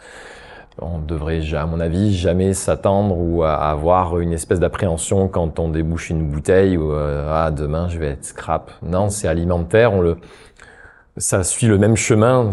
Tu sais, on l'absorbe, on synthétise, on l'évacue de la même manière que le reste. Puis il faut que ce soit faut que ça te donne de l'énergie, faut que ça te fasse du bien. Le vin, en plus, ça reste je pense une des seules boissons qui est aussi complexe. Il y a autant d'éléments, de vitamines, de protéines. Je sais que les nutritionnistes seront pas super d'accord avec moi. J'ai déjà eu un peu le débat, mais je dis pas que c'est un aliment, mais ça a quand même des propriétés qui font que tu as une certaine complexité, que ce soit aromatique après en bouche, ça peut partir un petit peu dans plein de sens. Donc ouais, moi j'ai toujours vu du côté alimentaire indissociable de la table déjà, et quand même un petit peu de la soif, mine de rien, parce que tu as des côtés très très rafraîchissant sur certains types de vins, t'as des côtés peut-être plus saturants sur d'autres, mais tout dépend de l'équilibre que t'as amené. Puis ouais, je fais des vins très on va dire très égoïstement, parce que je fais des vins que j'ai envie de boire déjà. Et puis ouais, je vous avais dit de ces trois choses que j'essayais de rechercher. En fait, c'est cette tension, cette fraîcheur, mais pas forcément unidimensionnelle. J'aime bien aller chercher de la texture, de la matière, donc tu sais, de la fraîcheur sur l'acidité, l'amertume et les tanins. Et après, le fruit est là, parce que de toute façon, on vinifie du fruit à la base, ça reste un jus de fruit, même s'il a fermenté, donc du fruit, tu vas toujours en avoir. Je travaille tout séparément pour après vraiment refaire les cuvées. J'ai fait beaucoup d'essais les premières années, et puis je me suis vraiment dirigé sur ce que j'aimais le plus. Puis on reste un peu dans une constante comme ça. Et même si on travaille des hybrides beaucoup, les hybrides, j'aime bien dire, tu sais, ils ont des jolis défauts, mais ils ont de très belles qualités aussi. Puis j'essaie vraiment de focusser sur ça, et en mettant de côté en fait les défauts qui peuvent apparaître par une vinification ou une autre. Donc tu sais, si je prends la cuvée, le meilleur exemple, je pense, c'est la cuvée. Ben là, on boit les moyens du bord, qui est le blanc. C'est une macération carbonique de Frontenac blanc avec un petit peu de Swanson White et un petit peu de Saint-Clich. Mais tu vois, le Frontenac blanc, je l'aime vraiment en carbo. Est-ce que tu pourrais... Ouais, parce que... Moi, je trouve que je vais mettre des mots sur ta personnalité. Je trouve que en tant que personne, je trouve que t'es une genre de force tranquille.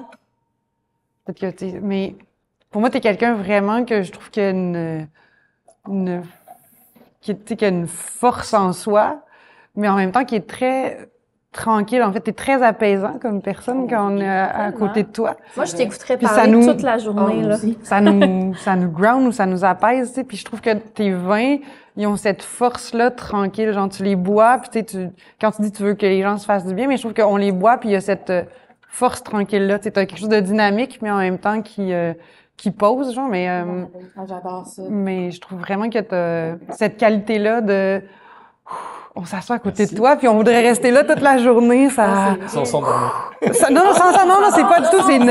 Au contraire. Non, au contraire, c'est... C'est particulier, c'est vrai, t'as raison, parce que t'es apaisant, mais ressourçant en même temps. Ouais. Tu nous redonnes une énergie, mais une énergie beaucoup plus posée. Mm-hmm. T'es vraiment une personne incroyable. Dave, veux-tu goûter au vin...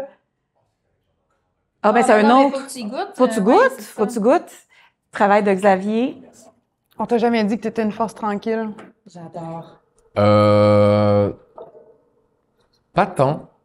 Non? J'ai eu pas, dans ma vie, on m'a comme souvent donné des qualificatifs.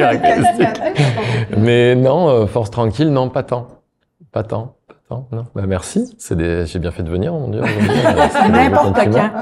Puis si tu veux te recycler à un moment donné ou pendant que tu es dans les vignes, de faire un enregistrement méditatif, tu sais, tu pourrais avoir ton podcast de méditation dans les vignes. Ah oui. Puis moi, honnêtement, je pense que je l'écouterais. Moi aussi, je l'écouterais. Okay. Je te lance cette idée si un jour tu veux. Okay. Moi, je trouve, Xavier, que sur vos bouteilles, là, vous avez une petite phrase que j'aime vraiment beaucoup qui parle de faire du vin au clos des cigales. Oui. Je trouve que ça te représente vraiment bien. C'est écrit faire du vin au clos des cigales, c'est se donner beaucoup de prétextes pour boire, manger et partager, refaire le monde 100 fois, un verre à la fois. Je trouve ça super beau. Voilà. C'est vrai qu'on a envie de refaire le monde avec toi. Quand on s'assoit, mettons, tu sais, on s'assoit pour boire une bouteille, on pourrait jaser toute la soirée sur qu'est-ce qu'on, tu sais, refaire le monde ou qu'est-ce qu'on aurait envie de faire. Puis c'est drôle parce que, je sais pas si tu le sais, mais là, je vais faire une parenthèse, là, mais moi, j'ai un très bon ami qui est vigneron, dans le Beaujolais, qui s'appelle David Large, puis... Oh mon Dieu, c'est si bon, tes vins, c'est ton ami? Oui, mais... David a longtemps réfléchi à s'il voulait pas quitter le monde de la viticulture, parce que, c'était quand même compliqué. Puis un jour, il est venu au Québec. Et on se connaissait pas du tout à cette époque-là. Je connaissais même pas David. Mais David est venu au Québec en se disant que ça allait lui faire du bien de changer d'air, je pense. Et quand il est venu ici, en fait, il pensait qu'il allait... Un jour, il s'est dit, moi, je vais faire des gaufres à Montréal, puis ça va être correct, ma vie, elle va... Ben, tu sais, genre... dans le sens, il pourrait faire des gaufres à Montréal, puis ça aurait été correct, puis il aurait continué sa vie ici, tu sais, il aurait lâché tout. Puis un jour, je sais pas comment vous vous êtes rencontrés, mais il s'est assis devant Xavier dans un café. Puis c'est Xavier qui lui a donné le goût de continuer à faire du vin. Je sais pas qu'est-ce que tu as dit à ce moment-là. Probablement que tu as dit qu'il faisait un très beau métier puis que au Québec, on aimait le Beaujolais ou qu'il y avait quelque chose de... Mais David m'a toujours dit, il y a une personne qui m'a redonné envie de faire du vin et de continuer à travailler dans les vignes, c'est Xavier Burini. Mais c'est très drôle parce qu'on se connaissait pas, mais quand il m'a dit ça, je connaissais... on se connaissait, puis il m'a dit « Ah, mais tu sais que c'est lui qui me... » Puis aujourd'hui, tu sais, David, il continue à faire son chemin, puis je trouve que... Quand je dis que t'es une force tranquille, je pense que t'as cette force-là, tu sais, de... Justement, autant avec tes vins que ta personnalité, de donner du plaisir ou de, tu sais, d'être dynamique. Tu sais, je trouve que tes vins, justement, sont dans le partage, comme pour refaire le monde, comme t'écris sur tes bouteilles. Puis que toi aussi, t'as cette personne. Mais tu sais, quand je dis que le vin, puis la personnalité, puis le côté authentique, je pense que c'est lié.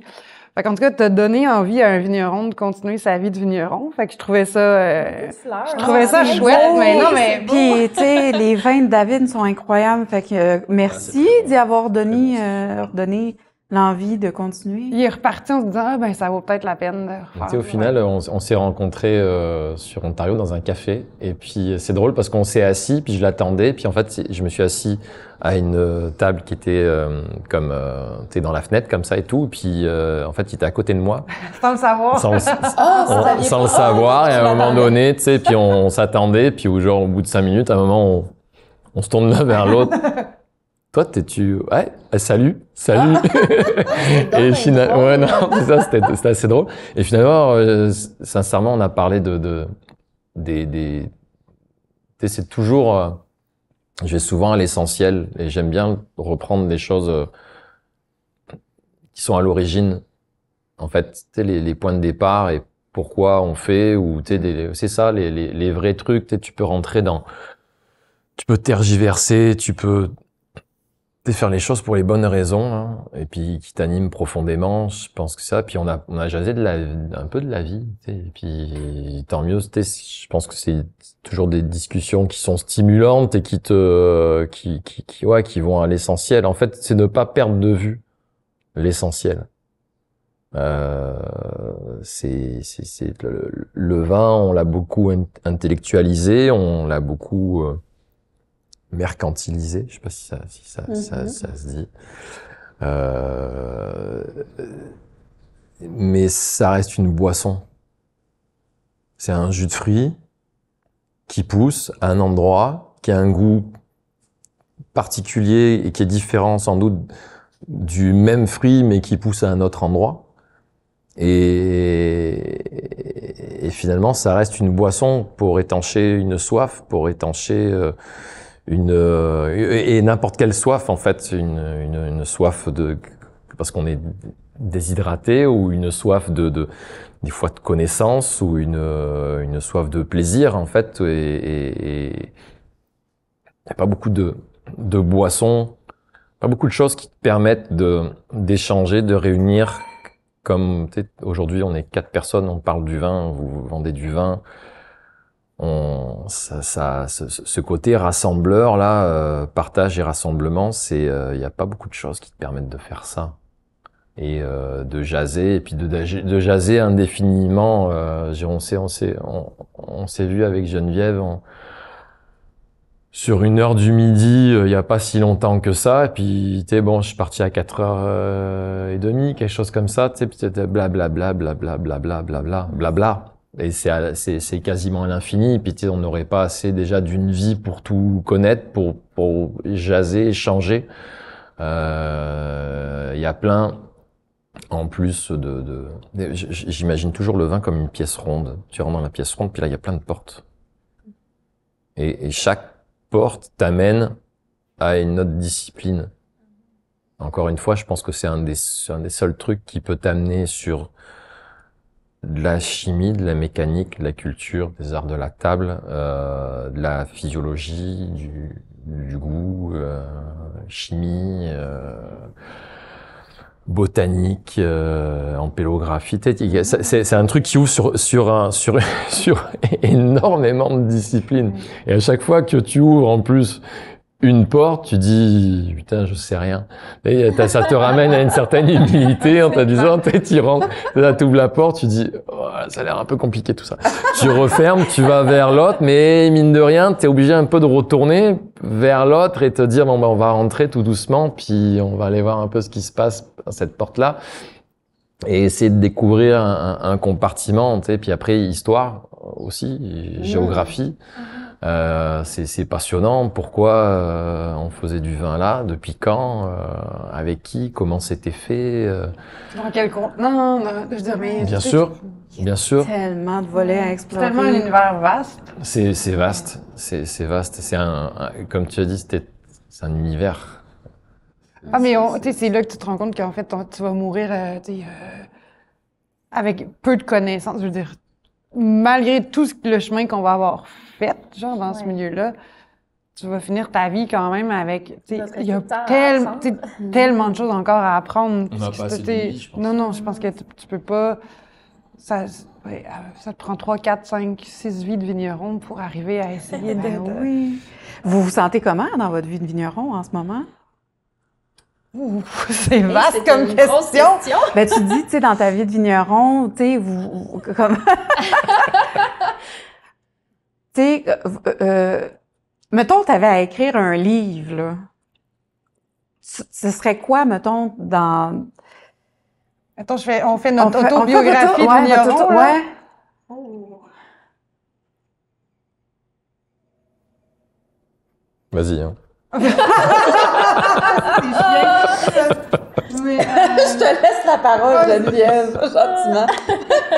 Mais je pense que, tu sais, même, je vais parler même pour Xavier, là, vu qu'il veut tellement que je réponde, mais on pourrait être fiers du chemin qu'on a fait, parce que je pense qu'on, tu sais, on est...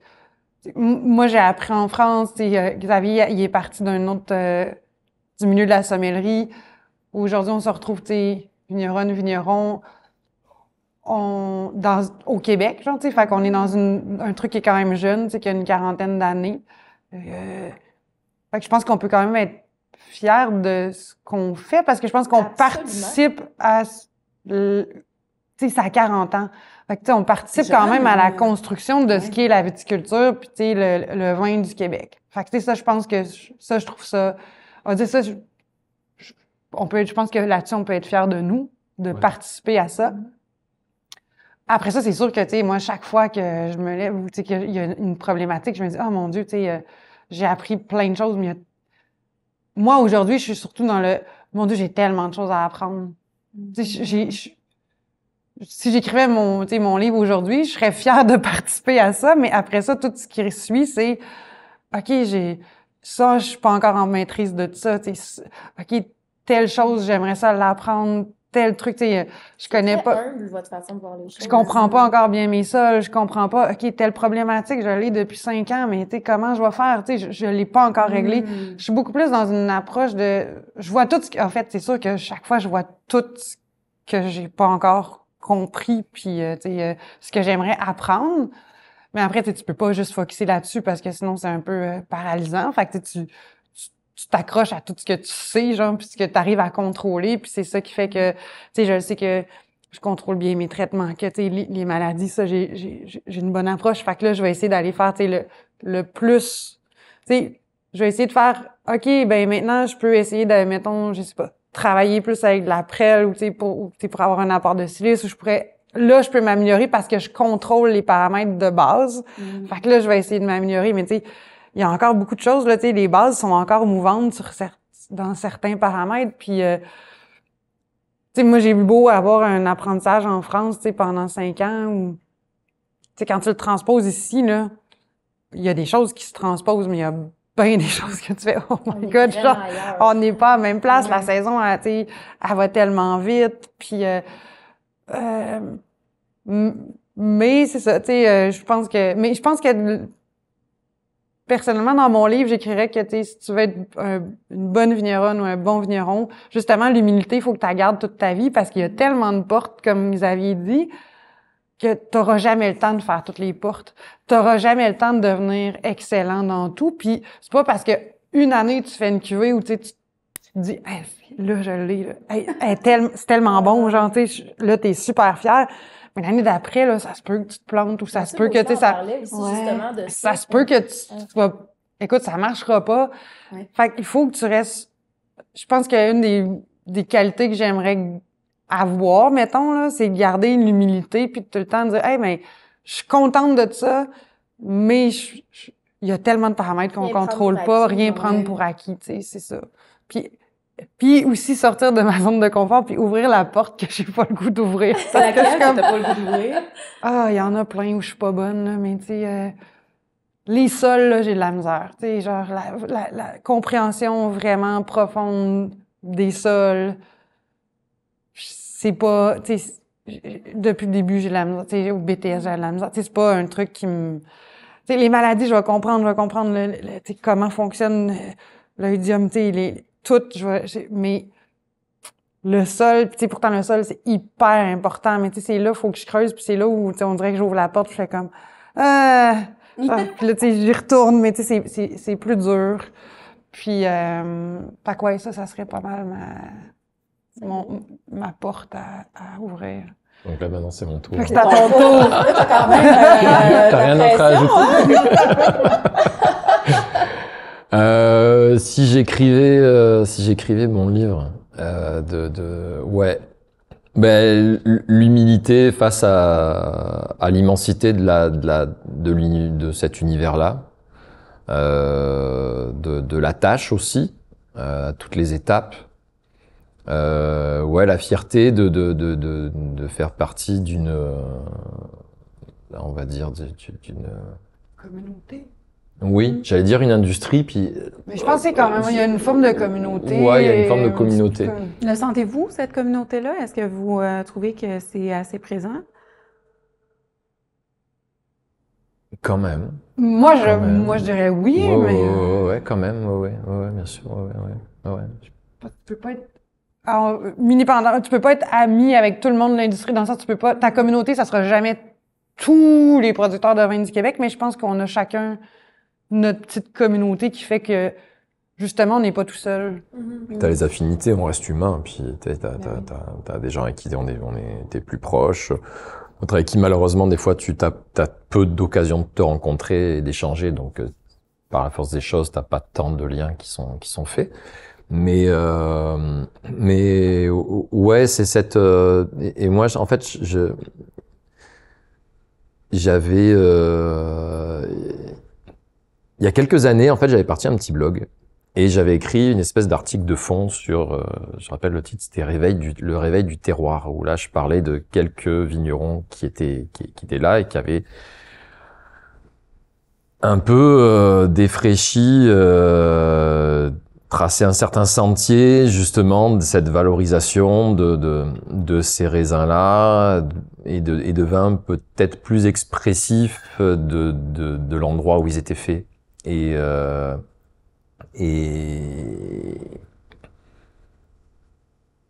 je suis super content de constater que, tu vois, j'en avais cité, je pense que c'est comment que ça remontait un petit peu loin, je pense qu'il y en avait comme 4 sur lesquels j'avais focusé. Il n'y en a plus 4. On est beaucoup plus. Puis tout le monde fait bien, tout le monde fait bon, c'est dynamique. Il y a du savoir-faire, il y a de la culture. Quand je parle de culture, c'est culture vinicole. Il y a des bonnes pratiques aussi. Il y a tout le contexte, en fait, tu vois, qui s'est professionnalisé, que ce soit tous les soutiens agronomiques et œnologiques. On est bien soutenu, on est bien guidé. On est participé à ça, et puis tout ça amène à une certaine crédibilité, rayonnement, reconnaissance et rayonnement par la suite. Et c'est cool, je trouve, de faire partie de ça, d'être pris un peu au sérieux quand ça a mis du temps un petit peu à être pris au sérieux. Et puis les professionnels après, comme vous, comme les sommeliers et tout, s'intéressent à ça. Il y a un petit peu d'export qui se fait. Maintenant, depuis peu, là, on va pouvoir dire qu'on est sur des tables étoilées. On est sur des tables étoilées. Vous êtes sur des tables étoilées. C'est beau, oui. ça. Donc c'est cool, c'est valorisant comme travail. Puis le chemin parcouru, quand tu remontes un petit peu à la genèse, les quelques personnes qui ont planté, qui ont fait essais-erreurs, qui ont planté avec rien, avec du matériel comme rien, des tanks calés et puis pas de matériel, très peu de connaissances, 3-4 bouquins. Personne pour te soutenir, chacun un petit peu dans son coin, quelques groupes qui se font, puis beaucoup d'essais-erreurs, des cépages qui fonctionnent, d'autres qui fonctionnent absolument pas, et la survie, les maladies, et le chemin parcouru à l'heure actuelle, quand tu goûtes le Pétnat, là qu'on vient de goûter, je veux dire, c'est somptueux, t'as envie d'en boire et d'en boire et d'en boire. Il y a des très jolis vinifera qui sont faits, on a des Pinot de qualité, on a des chardonnays de très haute qualité avec des terroirs aussi qui commencent à se définir. Donc le travail des connaissances des sols, tout ça et tout commence à vraiment prendre forme, puis on commence même à distinguer certains trucs, tu vois. soit fait sur des sables, sur des leumes, sur des argiles pures, sur des trucs un petit peu plus alluvionnaires, gravillons et tout. Mais tout ça, c'était ça. Si je devais faire un livre, je mettrais toutes ces étapes-là et jusqu'où on en est rendu aujourd'hui, et puis jusqu'où on peut, à mon avis, encore aller. Et je pense qu'on peut aller encore très plus loin. Je pense que le chemin n'est pas du tout arrêté. Puis tu vois, il y a encore beaucoup de possibilités. Il y a encore la distance à parcourir vers le haut, à mon avis. Tu vois, le vignoble français, il y a genre des centaines d'années de travail qu'il y a derrière. Tu te dis, OK, ben, tu sais, j'espère que dans 300 ans, le Québec va être, mais tu dis, OK, il y a des centaines d'années de travail derrière pour arriver à, tu sais, aujourd'hui, à voir ce qui se fait, tu sais, ou avoir fait des choix de cépage, avoir fait des trucs, puis tu sais, je dis pas qu'il faut qu'on se brime dans nos libertés, mais tu sais, je pense qu'il y a des choses qui fonctionnent mieux que d'autres, puis tu sais, je me dis, ben, tu sais, on peut quand même être impressionné de notre évolution en si peu de temps, puis je pense que, justement, tu sais, qu'est-ce que ça va être, tu sais, dans 100 ans, genre, ça va être, on sera plus là, mais tu sais, je vais être quand même curieuse de me dire, waouh, tu sais, oui. Vous êtes encore jeune. Mais qu'est-ce qui va se faire dans 100 ans ici, tu sais, puis avec, puis comme, qu'est-ce que, tu sais, c'est quoi le futur? Je pense que, tu sais, tout est, mon Dieu, tu sais, sky's the limit, là, il y a tellement de choses qui peuvent... Et avec un truc qui caractérise vraiment la province, tu sais, toutes les, je pense, dans tous les domaines un petit peu artistiques, cette créativité, en fait. Puis je le mets un peu dans une certaine forme d'art, parce qu'il y a beaucoup de la rigueur, il y a de la sensibilité, il y a ce côté émotion qui est intrinsèque, puis la créativité des vignerons aujourd'hui, et pas que vignerons, en fait, de tous les faiseurs, de tous les fabricants de boissons, on rivalise d'audace et de créativité. Ça pose certains standards, ça repousse les standards, ça repousse la qualité vraiment vers le haut. Ça amène tout le monde à, je pense, se dépasser, puis à vouloir avoir cette quête de faire des choses meilleures chaque année. Puis nous on a 2-3 contraintes climatiques, donc 2-3. Oui, t'es généreux quand même. 2-3. C'est 2-3 qui prennent beaucoup de place. Mais donc on a cette contrainte-là en plus agricole, et tu vois, ça amène à une certaine compréhension de la matière première du raisin chaque année, à t'adapter un petit peu sur les détails qui font que tu vas retrouver une certains fil conducteur des cuvées. Tu sais, que t'entends parler tantôt, tu sais, de cette espèce de ligne qu'on retrouve malgré les différences qui vont se greffer autour. Ouais. Mais cette ligne-là, elle est dure à acquérir et à conserver, en fait. Parce que tu peux avoir des trucs drastiquement différents d'une année à l'autre. On a quand même fait là 3 millésimes avec des sacrées différences, quoi. Puis je parle au niveau climatique encore, avec des gels absolument improbables, des chaleurs à 40 degrés dans les vignes, des trucs qu'on n'avait pas tant vus jusqu'à présent. Mais même avec le peu d'historique nous qu'on a, mais peut-être tu parles avec des agriculteurs qui sont plus chevronnés que nous et qui sont moins jeunes que nous. C'est des trucs qu'on n'avait jamais vus. Alors faut composer aussi avec tout ça là. Vous avez quand même des gros défis, au jour le jour, mais dans l'avenir aussi. Mais on le voit. C'est drôle parce que quand nous, là, ça va quasiment faire 2 ans bientôt. Puis, il y a à peu près 2 ans, on commençait à goûter des vins, puis on commençait à faire nos sélections aussi de ce qu'on voulait avoir sur nos tablettes. Puis, on n'a jamais eu autant de vins québécois que maintenant. Qu'en ce moment. Je pense qu'on n'a jamais eu autant de plaisir à boire des vins aussi. On en boit vraiment beaucoup par plaisir, des vins québécois. Je pense qu'au début, on avait comme mission de mettre de l'avant les bons producteurs, les bons producteurs, les beaux vin québécois. Puis là, c'est même plus, c'est comme un given dans le fond là. Tu sais, on trouve tellement, on a souvent plus de belles surprises avec les vins québécois qu'avec des vins d'ailleurs dernièrement. Puis même que notre carte, tu sais, même au début, je me souviens comme on essayait de mettre un vin québécois à chaque soir. Puis là, j'essaie de pas en mettre 3 au verre par soir. C'est vraiment une grosse différence, en fait, puis on le voit. Puis est-ce que c'est juste parce que nous, on les découvre plus? Je pense pas. Je pense que c'est parce que vous êtes plus de l'avant, vous venez nous voir, vous nous faites goûter.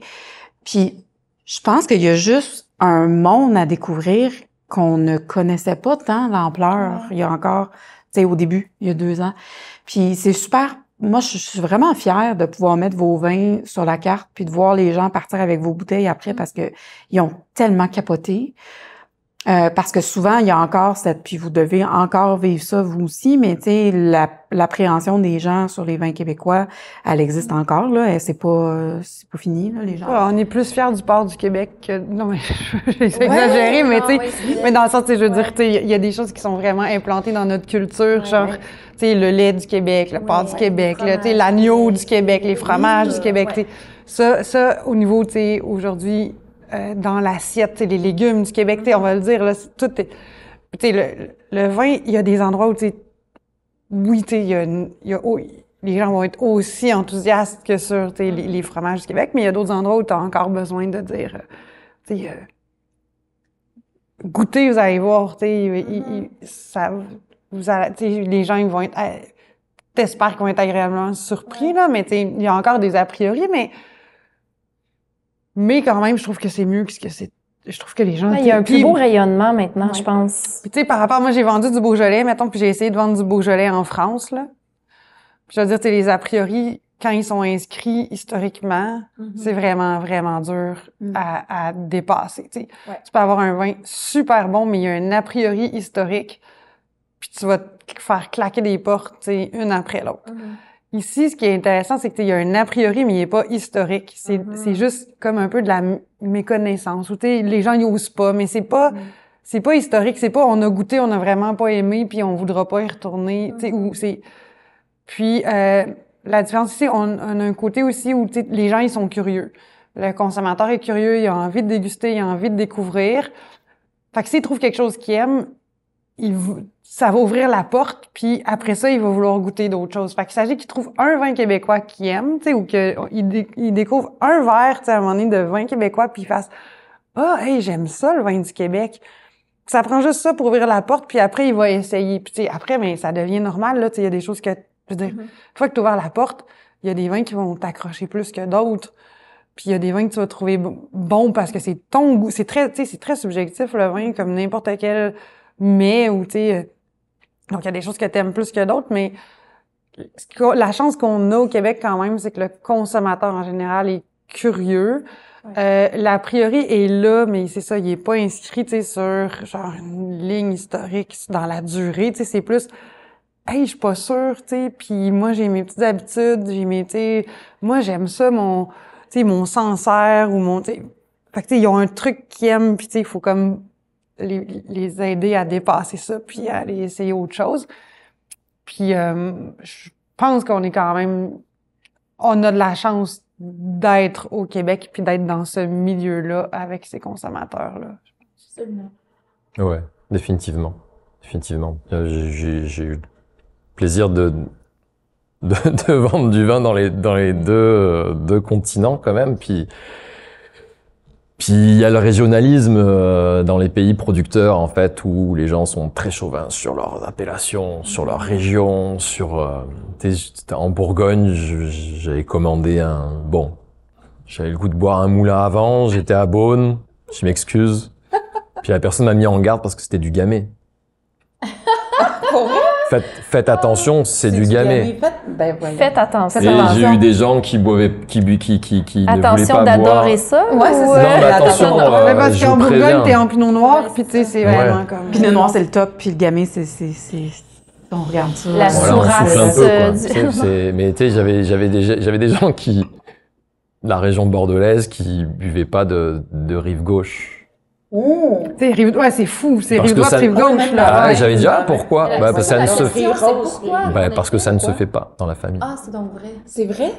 Et il y a pas très longtemps, j'ai eu quelqu'un qui m'a dit, on parle des vins d'Alsace, qui dit, oui, ça fait mal à la tête. Puis, je pense, je te l'ai dit l'autre jour. Hein, moi, mon grand-père me disait ça quand j'étais petit, que les vins d'Alsace faisaient mal à la tête, mais tu sais, ça date des années 60, 70, quelque chose comme ça. Donc, tu vois, les a priori peuvent perdurer avec le temps quand même beaucoup. Il y a encore ce petit résiduel, tu vois, qui est là et puis qui fait que tu t'ouvres pas forcément sur les vins d'ailleurs et sur d'autres goûts aussi. Mais en même temps, tu restes très très fidèle. T'as une certaine loyauté à ton endroit. Puis c'est pour ça que les gens, tu vas en Bourgogne parce que tu vas boire du Bourgogne et tu vas manger certaines gastronomies reliées à ça. Tu vas en Méditerranée pour manger de la bouffe méditerranéenne. Si tu vas en Méditerranée et puis t'as que des restaurants asiatiques,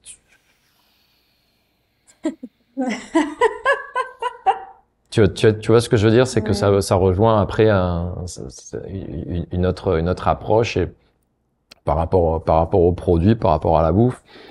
Mais ici, les gens, sont curieux. Je vais reprendre un peu tes arguments, mais cette curiosité-là, avec des fois un petit peu la gêne, cette absence on n'a pas les mêmes a priori, mais c'est une bonne façon de s'affranchir et de s'émanciper justement d'un carcan qui peut t'empêcher de découvrir. Et c'est vrai que les gens sont super curieux, puis en plus ils ont soif, tu sais, on aime ça, avoir du plaisir, on aime ça partager une bouteille. Je veux dire, le Québec, on a ce truc-là de un peu festif, puis de plaisir de la bouffe. On aime se faire plaisir, je pense.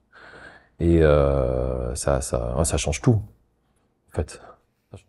Je pense aussi qu'on peut, tu sais, cette curiosité-là, mais c'est propre un peu aux pays qui étaient pas producteurs en quelque part, parce que regardez juste la sélection de vins qu'il y a au Québec, genre, tu sais, t'as une sélection de vins, tu sais, qui mondiale, genre, qui vient de tous les pays, genre. Donc, t'as une sélection qui est vraiment qui va dans tous les sens. Donc, tu sais, tout le monde peut essayer. Tu peux un jour boire de l'Afrique du Sud, puis l'autre jour, tu bois de la Bourgogne, puis l'autre jour, tu bois de la Hongrie, puis l'autre jour, tu bois de la Slovaquie, puis tu sais.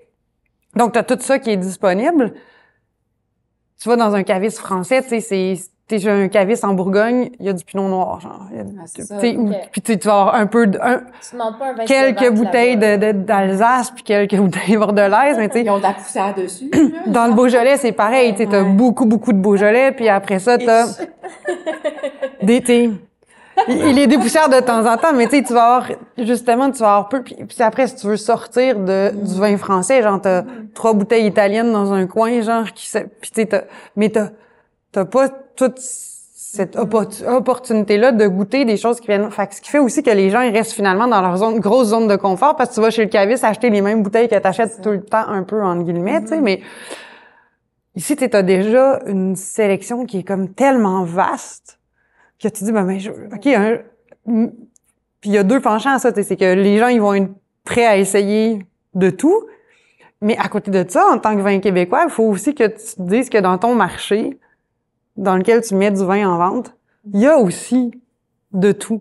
Donc, tu sais, tu deviens un vin, tu sais, si t'es dans le Beaujolais, tu fais du Beaujolais, ben, tu sais, le monde, ils vont boire du Beaujolais. Finalement, t'es dans un marché un peu qui travaille en forme circulaire, tu sais. Ça permet de pérenniser cette industrie-là, d'avoir cette consommation forte à cet endroit-là. Mais là, ici, tu t'arrives dans un marché où, tu sais, c'est... OK, pourquoi là, aujourd'hui je prendrais du vin québécois quand je peux prendre du Slovaque ou de l'Afrique du Sud ou de l'Argentin ou du Chilien ou limite là, on a tout. Fait qu'en même temps, je me dis, tu sais, je vais nous lancer des fois, je trouve qu'on est quand même bon dans cette industrie-là aujourd'hui parce que les vins québécois, ils compétitionnent sur un marché où tu as accès à tout. Donc, tu sais, c'est pas, on est tout sauf un marché en vase clos. On est un marché qui est complètement ouvert sur le monde. et ton vin arrive sur une tablette à côté de tous ces vins-là, tu sais. Fait que je trouve que, tu sais, si les gens, un jour, ils font ce choix-là, ben tu dis, tu sais, c'est qu'ils ont envie de soit te découvrir ou soit de, tu sais, ils ont dit, ben finalement, on a vraiment aimé ce vin-là par rapport à la sélection qu'il y avait. Et en même temps, c'est intéressant parce que je pense que c'est ce marché-là qui motive les gens à essayer plein de choses aussi, tu sais. C'est que on est tellement, c'est tellement ouvert que t'essayes plein de choses jusqu'à temps de trouver tes petits préférés, tu sais, puis auxquels tu reviens en essayant autre chose à travers. Mais tu sais, toi, t'es... Oh, c'est beau. Très beau. Moi, j'ai comme le goût de fermer la discussion là en vous disant que nous, on est vraiment choyés de vous avoir découvert. Merci de nous avoir contactés les deux parce que c'est grâce à vos démarches, à avoir eu le goût de nous approcher aussi, puis de vous être déplacés pour nous faire goûter vos produits. Nous aussi, on est fiers de vous. Puis on est tellement fiers de vous, puis on est fiers de présenter vos produits. On est doublement fiers quand on voit les étincelles dans les yeux des gens quand ils apprennent que c'est du vin québécois. Puis de voir quand les gens achètent vos bouteilles en masse, puis qu'on vide nos tablettes de vos cuvées. C'est une grande fierté de vous avoir avec nous. Puis on a juste hâte de voir la suite aussi, puisque vous avez les autres portes que vous allez ouvrir pour faire le chemin, frayer le chemin. Mais en tout cas, merci d'être là puis d'amener ces beaux produits-là dans notre merci à vous. Dans notre cave. Merci de nous avoir accueillis. Merci de nous mettre de l'avant parce que ça prend des gens comme vous aussi pour que les vins québécois avancent, je pense. Des gens qui nous mettent de l'avant puis qui faites le lien avec le consommateur. Merci, parce que vous faites partie de nos belles découvertes. Santé.